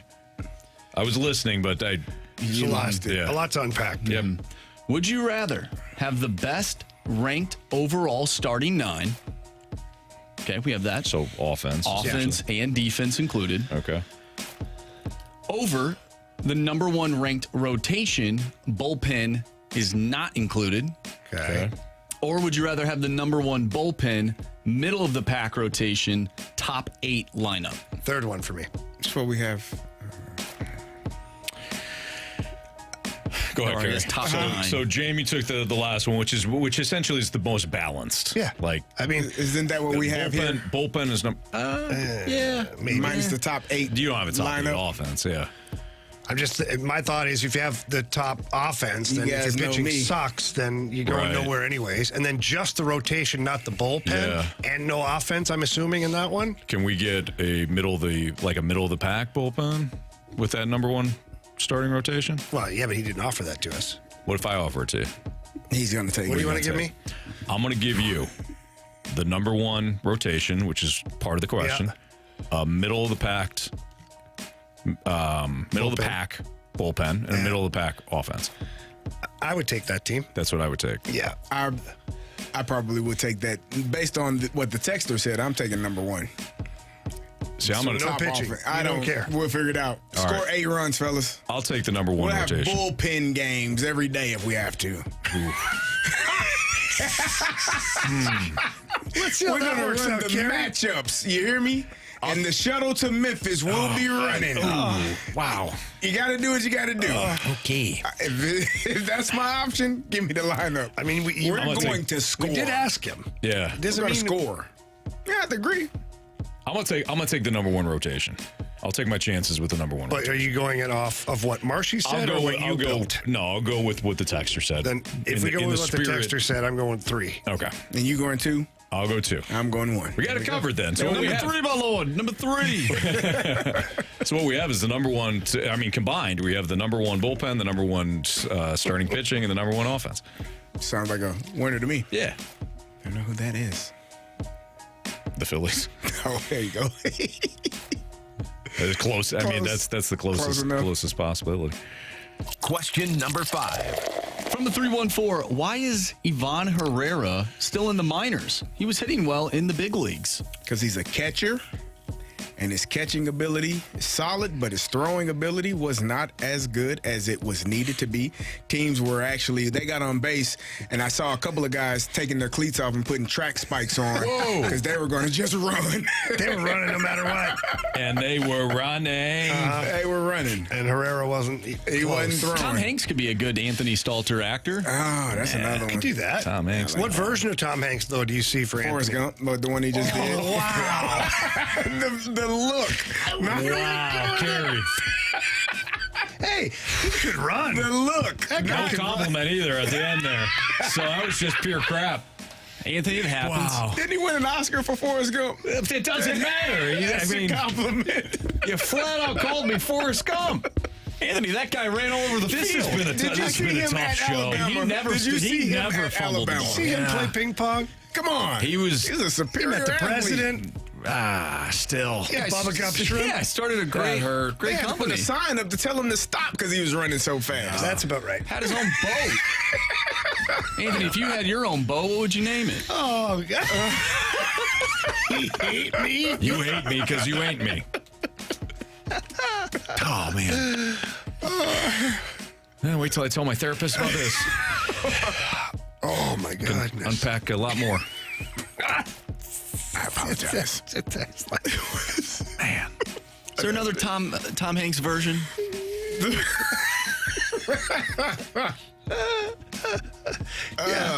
Sure. The only one, well, Let's just keep the feet moving. Okay. Da Vinci Code, Tom Hanks. No, there's Castaway. That man was on an island by himself and had a ball as his best friend and was a survivor. No, you're thinking about the bad parts. I'm thinking about the part where he put together a boat to sail out to sea with just things from the woods and made it and survived. He was talking to, he learned how to fish. He's a man's man, Anthony. He also talked to a volleyball for an extended period of time. He had to have someone to talk to, Jamie. It's lonely out there. You talk to yourself all the time. I do. There you go. You lost 150 pounds. He did. Had integrity, had your wife's packages. remarried. right. Didn't know the Houston Oilers moved to Tennessee. Yeah. But he had integrity. He had packages there that may have been able to save his life. Didn't open them. He was going to get them to the people that needed them. Foolish, quite honestly. I think that was ridiculous. But integrity, I would open nonetheless. it. I'd be looking for booze. Yep. Which I don't think you can send in the mail, can you? Sure you can. I guess you can. Modern day Jack Sparrow. Yeah, that's wasn't Tom Hanks. Different actor. Different actor. Question number 6. All right, let's head to the snake pit. Tanisha has a question. What are your top 3 things on your bucket list? So, top 3 things on your bucket list. We can do a sports bucket list, too. Maybe add a sports thing on there. I have one. Seeing the Roman Coliseum, I'm going to put that up there. That's number 1 on my bucket list. I have to see it. Okay. What are the other 2? What do you want to think about it? Give me a second. That's number 1. I want to skydive. Oh. Been wanting to do that forever, but I don't want to be strapped to some dude. You're gonna have to be strapped. Push me out of the damn plane and let me figure out how that works. I don't care. It's a liability. He's going to be right behind you, Jamie. Yeah, I don't want that guy strapped to me. He has to be. It's the rule. Former Blue and local radio star perishes because he refused to be strapped to another human being. And I did it my way. I don't care. Me and Frank Sinatra. Yeah. I don't want to be strapped to a dude. It could be a woman, couldn't it? Or is there like a weight limit? You know what? I'd be fine with a woman strapped to me. There you go. All right. Carey, you walked right into that There's one. no discrimination here. No, I know.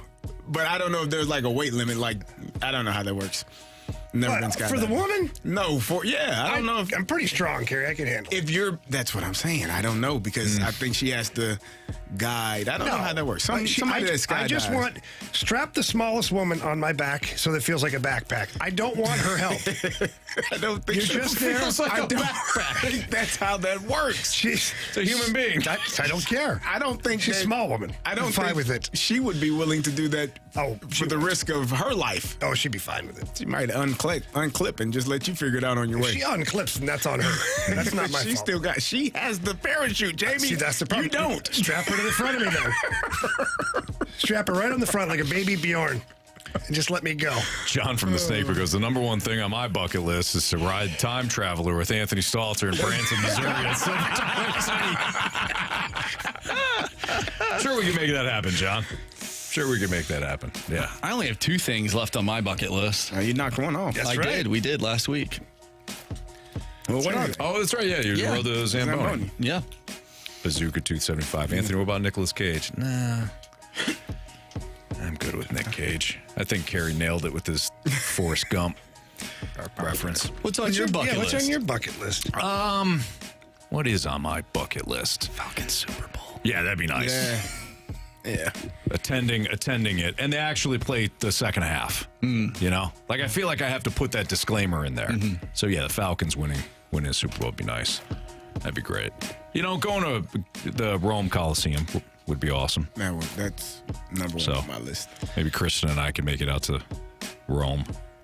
Trying to think of me, what else Kristen, Carey. Bucket list. Go to Rome. Go. I'm with you. See some gladiators. Yeah. You think they? You can hire them to just throw them in the middle and get after it. Get after it? There's a price for everything. It's going to be late at night. You got to break in. No, you just pay some people on the street. Hey, come here. You want to work? Want to make $100? $100. You may have to explain yourself a little more after you say that. Yeah, I would think so. Wow. All right. Maybe you'll see RL Chalk there. Yeah, he might. I'm sure he's out there somewhere. Sure, he's got a statue. Mm-hmm. Yeah. All right. It's Fastlane on 101 at ESPN. I think calling plays for Anthony Becht would be a good one too. Oh yeah. We didn't get to do it. No. Well, here's the thing. Maybe Had they had us, maybe we should try that in the first game of the season instead of like a playoff game. You probably would have higher possibility of it happening. yeah, but the Battlehawks would have a better chance to win if we did it in the playoffs. Okay. Thank you. Don't think so. No, just okay. Carey, I think you should. you could have left me with one W there, just one. I think they have a chance to win. But you went I don't realistic know that they Ron. trust you. You went realistic Ron on I don't me. think Anthony trusted you. Anthony Becht, that is, trusted you to call a play in the playoffs, specifically the championship game, which they didn't make it, you did asked they? for. Did they? They did not. Not his fault. Oh, it kind of is. He's It's a team coach. thing. He's a head coach. Yeah, it's a team thing. Always. Are the Cardinals doing something they did not do last season that will lead to more success? That's next on 101 ESPN.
River, your time check is brought to you by Clarkson Jewelers, an officially licensed Rolex jeweler. Before we get into our next conversation, we have Lori on the line for round 3 of our draft here for Bet the Board in the month of August. What's up, Lori? Hi, how are you guys? We're doing great. Hey, Lori, did you reach out to us on social media following the Home Run Derby? That was me, yes, sir. It's nice to officially meet you over these airwaves. Thanks for listening. Thanks for playing Bet the you Board. Too. I'm so excited. I love all of you guys, and I'm a big fan, so I'm really excited. Thank you. Great. Well, thank you. Awesome. Thank you. All right, so, Laura, you have 2 selections left here. You can either go with Jamie Rivers or Andrew Marsh for the month of August. Who would you like to go with? Well, I want to make one comment first. Jason stole my thunder because I'm a Pittsburgh girl, so sorry, Carey. Oh, Lori. Sorry, Carey. Thank you. I appreciate that. So now I'm going to go with Andrew. Yes. All right. There you go. I'm very excited. You have Marsh. So I'm going to pick him. All right. There you go. Perfect. I like that. So you picked Lori for round 3. She picked you for Bet the Board. I think that's great. I love it. Lori, thanks again for listening, and good luck this month. Thank you so much. Thank you both. Thank you all. Thank you. Thanks, Lori. Jamie? Bye-bye. See ya. Jamie, I know you. What? That competitive fire is burning right now. Yeah. That competitive fire is burning. This is going to be whoever Brady-esque. Yeah, whoever gets Jamie is going to get the ticked off version, which is always good. I might do a 10-team parlay to start this game. Just set everybody ablaze right away. All right. Are the Cardinals doing something they did not do last season? I think they're winning games. So. Yeah, they're not blowing. They're not blowing as many games. This time last year, it was bad. They were horrendous. It was that is one aspect. And the bullpen's not handing games over. They're also pitching. They're also pitching significantly better, and perhaps this offense now is starting to come alive again. They need a really good hot streak offensively. We've seen it kind of in spurts. Yeah, but there has not been. I mean, I guess in like mid-May for. Maybe a couple of weeks they got a little hot, but then you had so many guys cool off in June, like Nolan Gorman, where I don't think that you had that big burst offensively. Baseball with the game being streaky like it is, these last 2 days, man, it would be nice to go up to Chicago and continue this offensive surge. I think one thing they're doing is they're starting to prepare their rotation for next season. We didn't see them do that last year. That's why they had to pick up 3 starting pitchers in the offseason because they weren't prepared.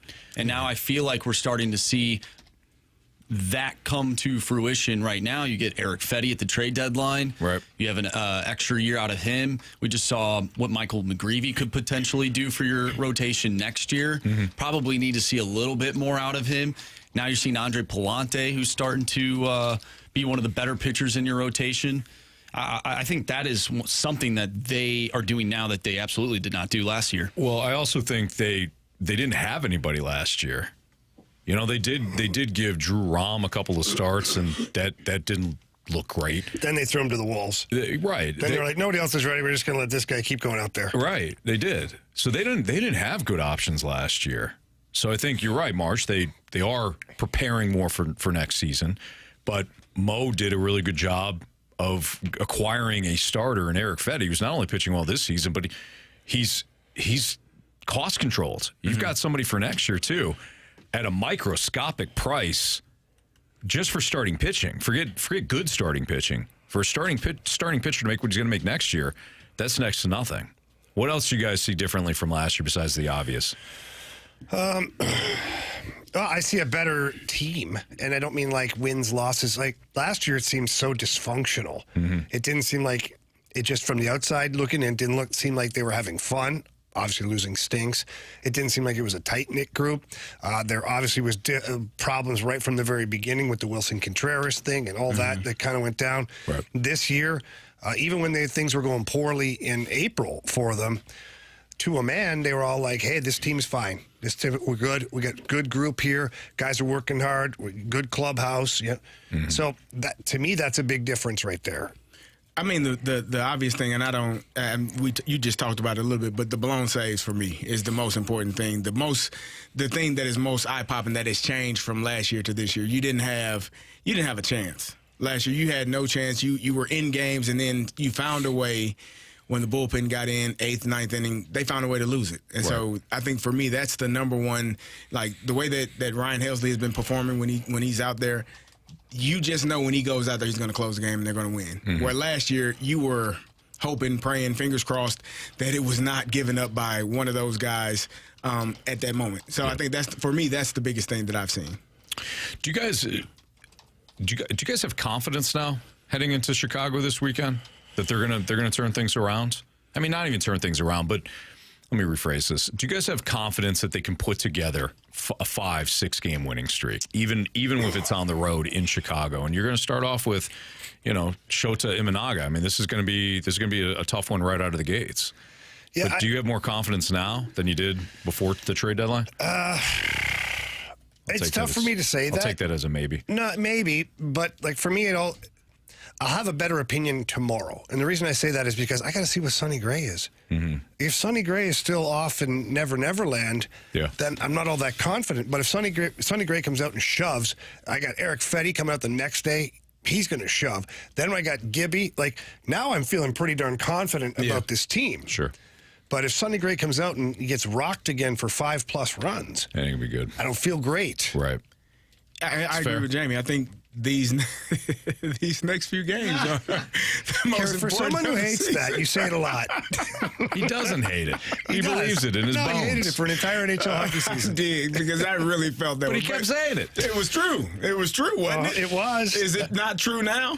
Because both teams are very similar. There you go. To where they're kind of in or out, And the Blues missed the playoffs by a couple of games, and the Cardinals could either be into the playoffs or miss it by a couple of games. So every series is extremely important. You're going against a division rival. They haven't been playing extremely well this year.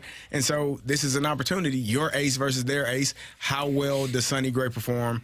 And are the Cardinals able to, hit Shota Imanaga? Are they able to get some hits and score some runs tonight? And will that set them up for how the rest of the series will play out? I like that. I think that's fair, because you're right, Jamie. I mean, I could sit here and talk about some of the advanced metrics looking pretty good for Sonny Gray, like the strikeout rate. Even though the runs have been astronomical over his last 5 starts, he's still striking out batters at a really good clip. The walk rate is good as well. So there's some things where you look at it and say, all right, he can turn this around very quickly. It's not like the fastball velo has dipped or he looks like he's really laboring out there. It's just one of those stretches where opponents are not only hitting the ball in the air, they're hitting it out of the park. Mm-hmm. But I think if he can get that ground ball rate back up, get a little more batted ball luck, he's going to be fine based on these other numbers. But the bottom line is, if you're giving up, how many runs has he given up in his last 5 starts? 20-something? Yeah, it's not pretty. The production's got to be there too. So I think that's fair to say. We'll see after tonight what Sonny Gray looks. If he goes out there and he absolutely shoves, maybe this team can start to get some momentum. It's Fastlane on 101 ESPN. What did we learn about this year's MLB trade deadline? What were some of the bigger learning notes from this year? We'll get into that next.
right, before we dive into what we learned about this year's MLB Trade Deadline, we've got Brandon on the line. Brandon is going to be paired up with Jamie Rivers for Bet the Board for the month of August. What's up, Brandon? Not a whole lot. What's going on, guys? Not much, man. So do you feel good about being paired up with Jamie? You know, I was rooting for Marshy. If I could get the closer, I was going to take the closer. But you know what? Defense wins championships, so let's go get it, Jamie. All right, let's go, Brandon. Sounds good, buddy. There you go. All right, thanks, Brandon. Thanks for listening. Thanks for playing. No problem, guys. Talk to you later. All right. See, he ended with a compliment. A little bit of a... That's all it takes. Not a whole slap in the face. It was more of, I'm learning. It was more of a nose flick with the Marshy comment, and then he followed it up with compliments. Yeah, it's all good. That's okay. Brandon, I'm going to go win you a championship, There Brandon. you go. Nice. You going into 10-leg parlay tonight? Maybe just 3-leg parlay. Okay. So we have Start off slow. Jamie's Brandon and Anthony's Brandon. Yes. Yes. Uh-huh. So now, Carey, we both need a Brandon. I'm Okay. sure there's a ton of Brandons that listen. Yeah. I'm sure. You know what, Marshy? I look around, a lot of Brandons out there. A lot of Brandons. What did you guys learn about the MLB Trade Deadline this year? I was listening to BK and Ferrario. They were talking about potentially moving the trade deadline back because of lack of stars being traded, because a lot of teams are still in that, are we good enough to make the playoffs? Are we not? Can we make a move? Should we stand pat because, you Right. don't want to send some. So I think that. I hate that idea. Do you? Yeah. I actually don't. I'm gonna give you a prospect for like a month and a half. No thanks. Well, no, I actually Go fast lane yourself. What are you going to do? Wow, What are you going to Carey. do with 2 months of the prospect? What are you going to do with the? It's already what's too the- short. But you don't think that would create more chaos and have more teams willing to pay over for what they need in that moment, knowing that there's It'd actually be less teams. It'd be less teams. but it that might are be involved bigger in it. players. Could be, but it'd be less teams, which means that the market, not that it'd be saturated, but kind of is, because everybody will be going for the same player. Yeah, that creates competition. That means somebody's going to have to make a move, and you're going to have to give up something that maybe you don't want to part with because there's not enough. You know, there's only so much that so many teams can get at that moment. I guess Trade deadline's the 30th. Yeah, if So it was the that's it. 15th. You just made that rule? Okay. Okay. Appreciate I was going to go back to the NHL where the trade deadline used to be later in the season. And, the game has changed because of the salary cap and all that stuff. And there used to be a ton of action because it didn't matter. You could add $20 million at trade deadline, not worry about it because there's no salary cap. But I think by moving it up, it's created more movement because more teams are now trading for more players. Now, has it eliminated the stars from being traded? I don't know, but hockey's different in that way. For baseball, you have more teams involved in the trade deadline this year because it's sooner, which means everybody, there's especially in the National League, 6 teams or 7 teams still have a chance to make the playoffs. So I don't know. I think you can make an argument for both situations. I guess because you don't have the big name play, like Garrett Crochet didn't go anywhere. You didn't hear Vladimir Guerrero's name. Like some of those names, some of those players, and I think when you think about baseball, what do they lack? The headlines. You think about football, they're always in the headlines. There's always big news, big information. It's player driven. And we often talk about MLB and not being so player driven. You say it's regional, right? But if you have big names, and I think bringing it back to your original question, I think that's what was lacking. I think it was cool. Teams got what they needed that will help them. The Cardinals did a good job of getting the players that they need to help them down the stretch. But as far as having those high-profile players being traded or being moved, I think baseball misses out on that because that's what draws the casual fan to come watch and see, who went where? What is that? But you think bumping it back creates more star power being moved? I think it makes more I do, because now a team is more likely to pay for what they need. They're going to say, you know what? I need a bat. Vlad Guerrero, yes, I'll pay because now I'm that much closer. August 1st, June 30th, June 31st, August 1st, I'm 5 games back, but in 15 days, I could be 1 game back. And now I'm actually, making a push to try to make that playoff run or try to win that division.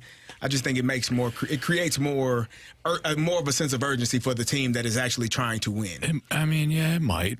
It might. it also might not, and be a dud. It'd be a dud. Yeah, either way, and I actually think that for all the talk, so we're talking about like what did we learn about this year's MLB trade deadline? I think for all the talk about the deadline being a seller's market, I think the buyers did quite well. Mm-hmm. I mean, you look at what the Cardinals gave up to acquire Eric Fetty and Tommy Pham. Tommy Edman, as we've discussed, is a really good player, but it's not like they had to give up this massive prospect haul. A lot of people talking about the White Sox not getting what they should have for a cost control pitcher that's having a career year. You look at a lot of the deals outside of really the UC Kikuchi deal. Nobody really, I don't think a buyer got fleeced at all. I mean, we'll find out, I guess, in the long run. But, you had the Giants dumping salary to get rid of Jorge Soler. They got kind of a middling prospect. I don't think, again, for all of the discussion about the sellers being the ones that could really benefit here, I don't think there was a bunch of sellers that I think it was either even or the buyers actually had the better trade deadline. So that was one of the things that I learned. Yeah, I like the deadline where it's at personally. Mm-hmm. I think it's good. I think you got quite a bit of action, and as far as the star power is concerned, was there really a lot of star power available this year? I feel like there was the second tier of player available. Like Garrett Crochet is one that was available. Mm-hmm. Whoever was buyer beware on that one. Right. Because I don't think a lot of teams were ready to give him a 6 or 7 year extension right now, especially with 2 more years of team control. He was up against the innings and had said he wasn't going to pitch in October. So that kind of ruined or at least slowed down the market for Garrett Crochet. Right. Then who is the next big name? But if you Jazz Chisholm, if you push it back further, but to your point, it's not a huge name. Yeah. If you push it back further, are you looking at it and saying, yeah, that because it wasn't that he didn't want to. It wasn't an innings issue for Garrett. It was I want to be signed long term. Well, it was an innings issue for sure because they were going to shut him down. The White Sox may have, but what I gathered from that was, I'll pitch with a new contract. Yeah. So if you get further down the line and you're saying, okay, this is a player that can help us win a World Series, and I would have him for X number of years if I'm willing to sign him. Apparently teams weren't ready to do that. Well, if you get a little bit closer and you're closer to winning a championship, maybe. Yeah, maybe. Maybe not.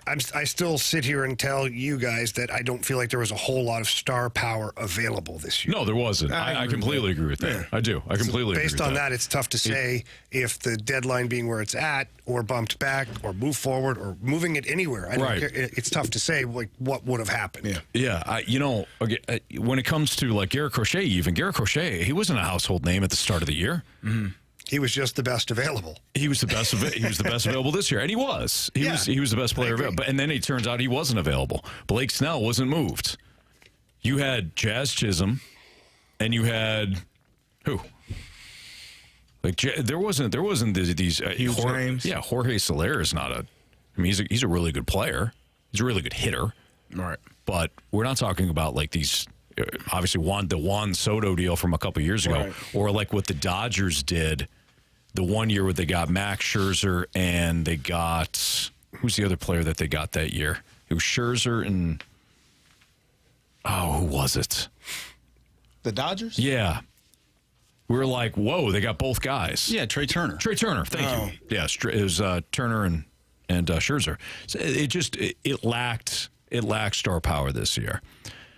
So, who knows? Yeah. Baseball will figure it out, or they won't.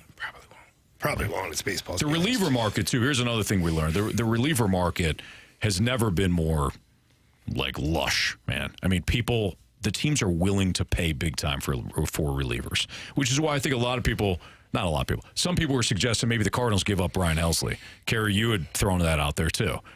Throw him out there. Somebody's going to be willing to pay over market price for him. But to me, if you really want to contend, you can't give your closer up. Right, but if you wait 2 weeks from now, if the Cardinals are 8 or 9 games back and the trade deadline was hit, you don't think that they would be more likely to say, you know what? Yeah, maybe. So I just think pushing it back a little bit further when teams really are solidified and maybe 2 weeks from now it's still the same. Mm-hmm. Maybe you still run into the same issue where everybody is still scratching and clawing. But I maybe it separates those teams, like we talked about the wild card race, how everybody is within 7 or 8 games right now from the top. Maybe that stretches out a little bit more to 10 to 12 games at that point.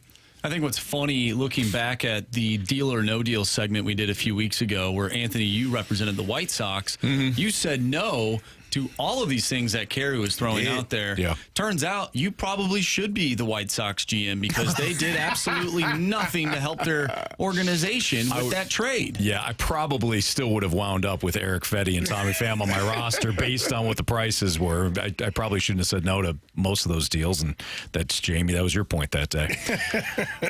I'm also the idiot that said, a centerpiece deal, Dylan Carlson and prospects for Blake Snell. And Dylan Carlson wasn't worth the uniform he put on. Yeah, they got Armstrong for him. It's Fastlane on 101 ESPN. Beat the streak. Biggest question of the day next on 101 ESPN.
Jamie Rivers, Anthony Stalter, and we got our guy Stewie on the line. And Stewie, one of the things that I certainly struggle with, and I know a lot of people struggle with, is procrastination. And you deal with this on a day-to-day basis with some of the people that call you. I deal with it all the time. This guy calls me today, says, hey, I've been listening to you on ESPN, hear about it all the time. Can you save me some money? I got a house last year. I'm paying in the sevens. Can you save me any money? Okay, so we go, and he's got a small loan amount, and I'm going to save him about $55 a month on the payment. He says to me, $55 a month on the payments, $55? I'm going to have to give you all this material and do the application, blah, blah, blah, $55? It's not worth my time. I said, no problem. I got a favor from you. He says, what do you want? For the next 30 years, I want you to write me a check for $55. It's no big deal to you. I can use the money. All of a sudden, he changed his perspective. He said, okay, sign me up. And that's how human nature is. If we have to do something to change something and it requires effort, we hesitate. But if we go ahead and it has to cost us money, boy, we're out there to make the change right away. Be smart, refinance now, and if rates go down later, we'll do it again. If you're eligible for the bagel loan, it won't cost you a dime. By the way, Anthony, we talked about this. If you have any experience in the mortgage business, you work for a title company or a loan processor, we are looking to hire people. Call us right away. Our volume is really high. We can use some great team players. There you go. What a team to be on, too. If you want to join Stewie's group, which you should, or you're looking to buy a home, debt consolidation, anything like that, please give our guy Stewie a call. His personal cell phone number is 314-324-4440. Again, that number is 314-324-4440. Give him a call, shoot him a text, especially if you're looking for work and you're in the mortgage business. Give him a call. If you don't remember that number, Anthony, what can you do? You can always Google the bagel loan. Thanks, Stewie. Have a good night, guys. NMLS number 226715.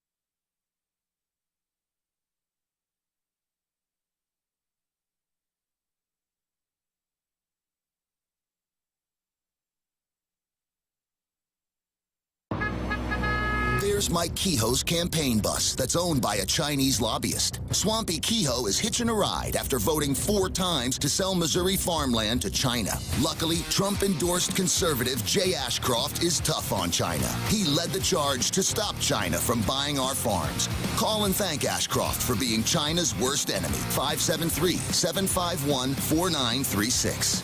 Paid for by Stand for U.S. PAC, not authorized by any candidate or candidates committee. StandForUS.com.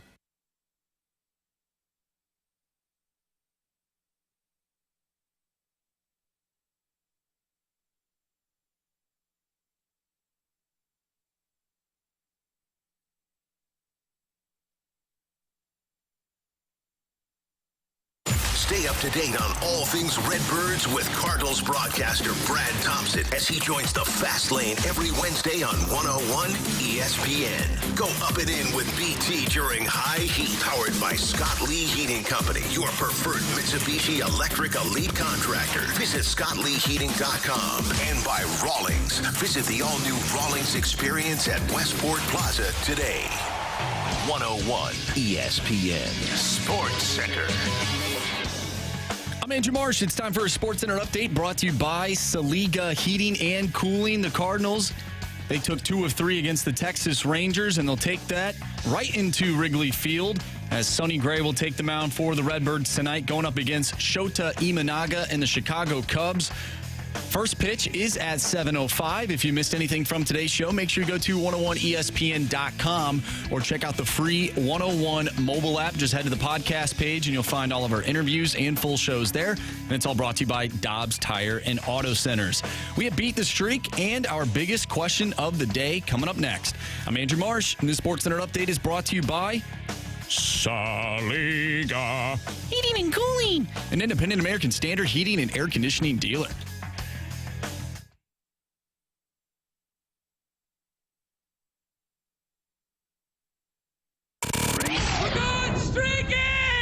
Hit baseballs. All of my successes depend on me. You're ready to hit. The hits just keep on coming. And his first big league hit is a bullet up the middle. Time to play Beat the Streak here in the Fast Lane on 101 ESPN. We got Chris back on the line. What's up, Chris?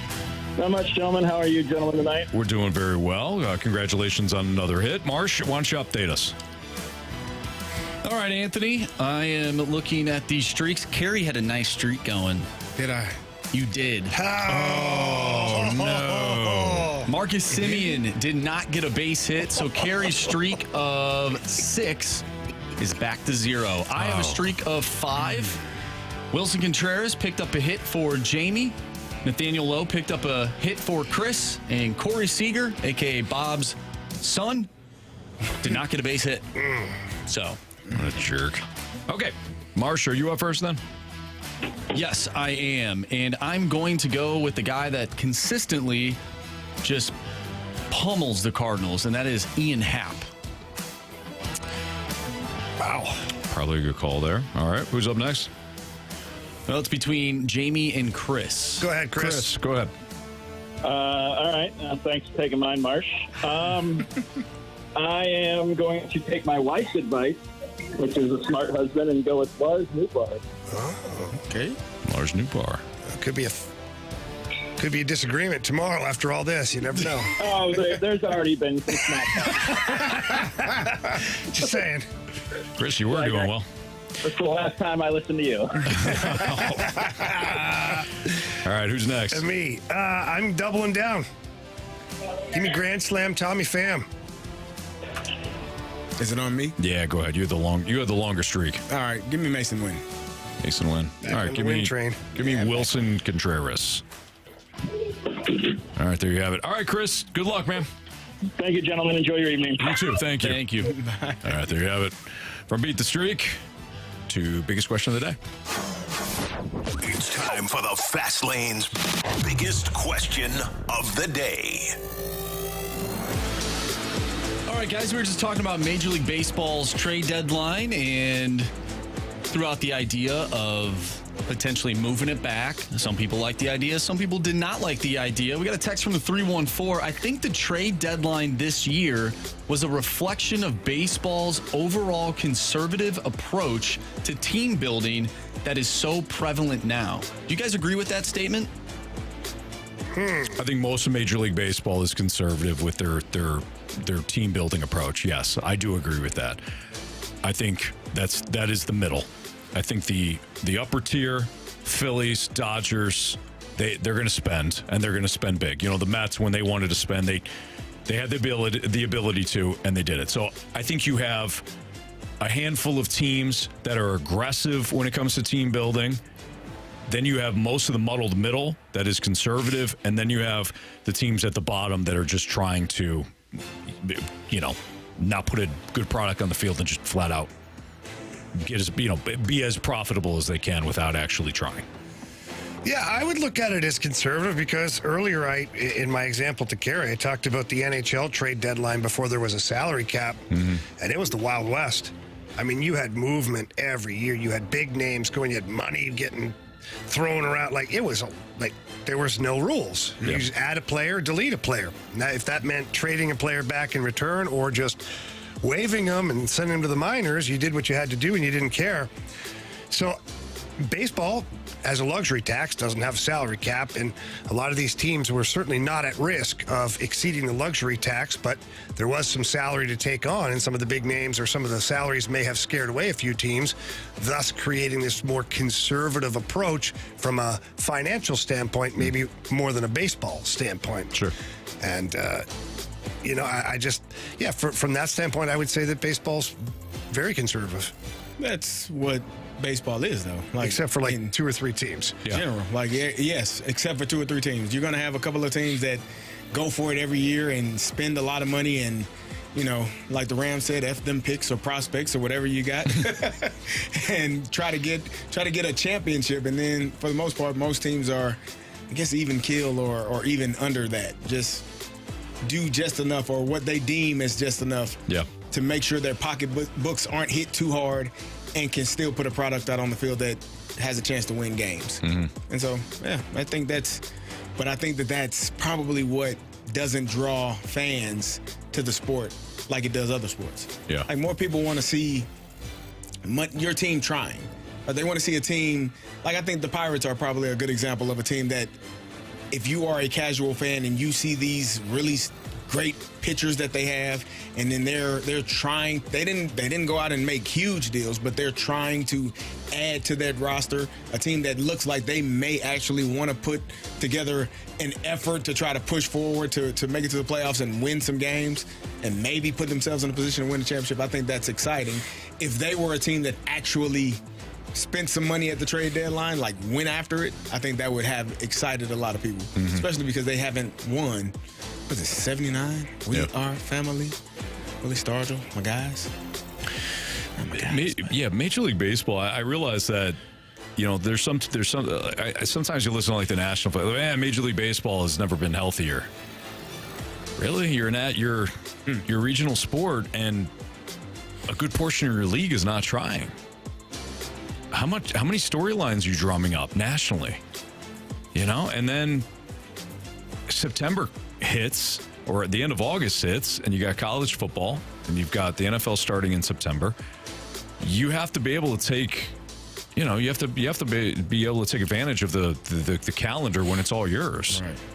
There's nobody. I know the Olympics are going on right now, but that's every 4 years. There's nobody competing with you for the majority of your season. You should be able to take big time advantage of it, and yet I feel like Major League Baseball often misses the mark in that regard, to say the least. I mean, you could use that for how many things? Yeah. Baseball's missed the mark how many times over the last 4 or 5 years? An absolute ton. Yeah. Brandon says, Anthony, gotta get a happy birthday shout out. Absolutely, man. Happy birthday. Happy birthday, Brandon. I thought it was your birthday the other day, but maybe I had that wrong, and it's coming up. So, happy birthday, Brandon. Thanks for listening from the Snake Pit. Maybe it's... Yeah. Yes, happy birthday. Happy birthday, man. Also, a very special congratulations to Alex Ferrario and his wife celebrating the birth of their 3rd daughter. I think it was early this morning. that their third daughter was born. So congratulations to the Ferrario family. Congratulations. Yeah, nice job. From what we've heard, baby and mama are doing well. Mm-hmm. They're healthy. So congratulations to the Ferrarios. And, man, they got their hands full now with three. Yeah. And 3 young ones, too. Welcome to the club, right? Welcome to the club. I keep telling you guys. I keep telling you. Be careful. Be careful. By now, you should know how this works. Mm-hmm. Be careful. Have fun. As a father of 4. But be careful out there. Have fun, but be careful out there. Yes, you got to be careful out there. Just saying. Pump the brakes. Congratulations to the Ferraris. Brakes.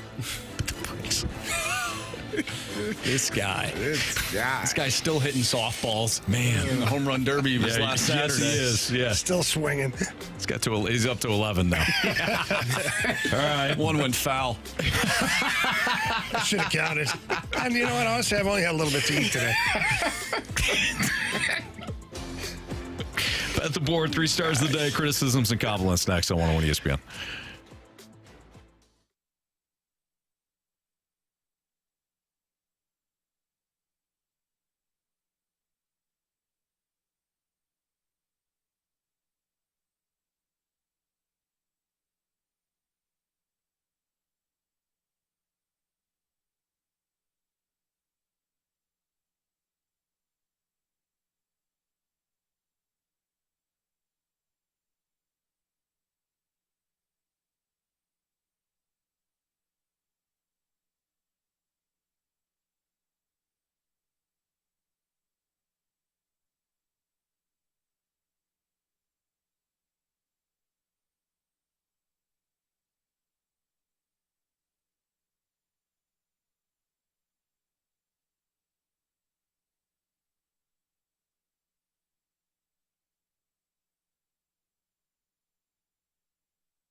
miss anything from today's show, you can always download the podcast available at 101ESPN.com and your 101 ESPN mobile app. It's all brought to you by Dobbs Tire and Auto Centers.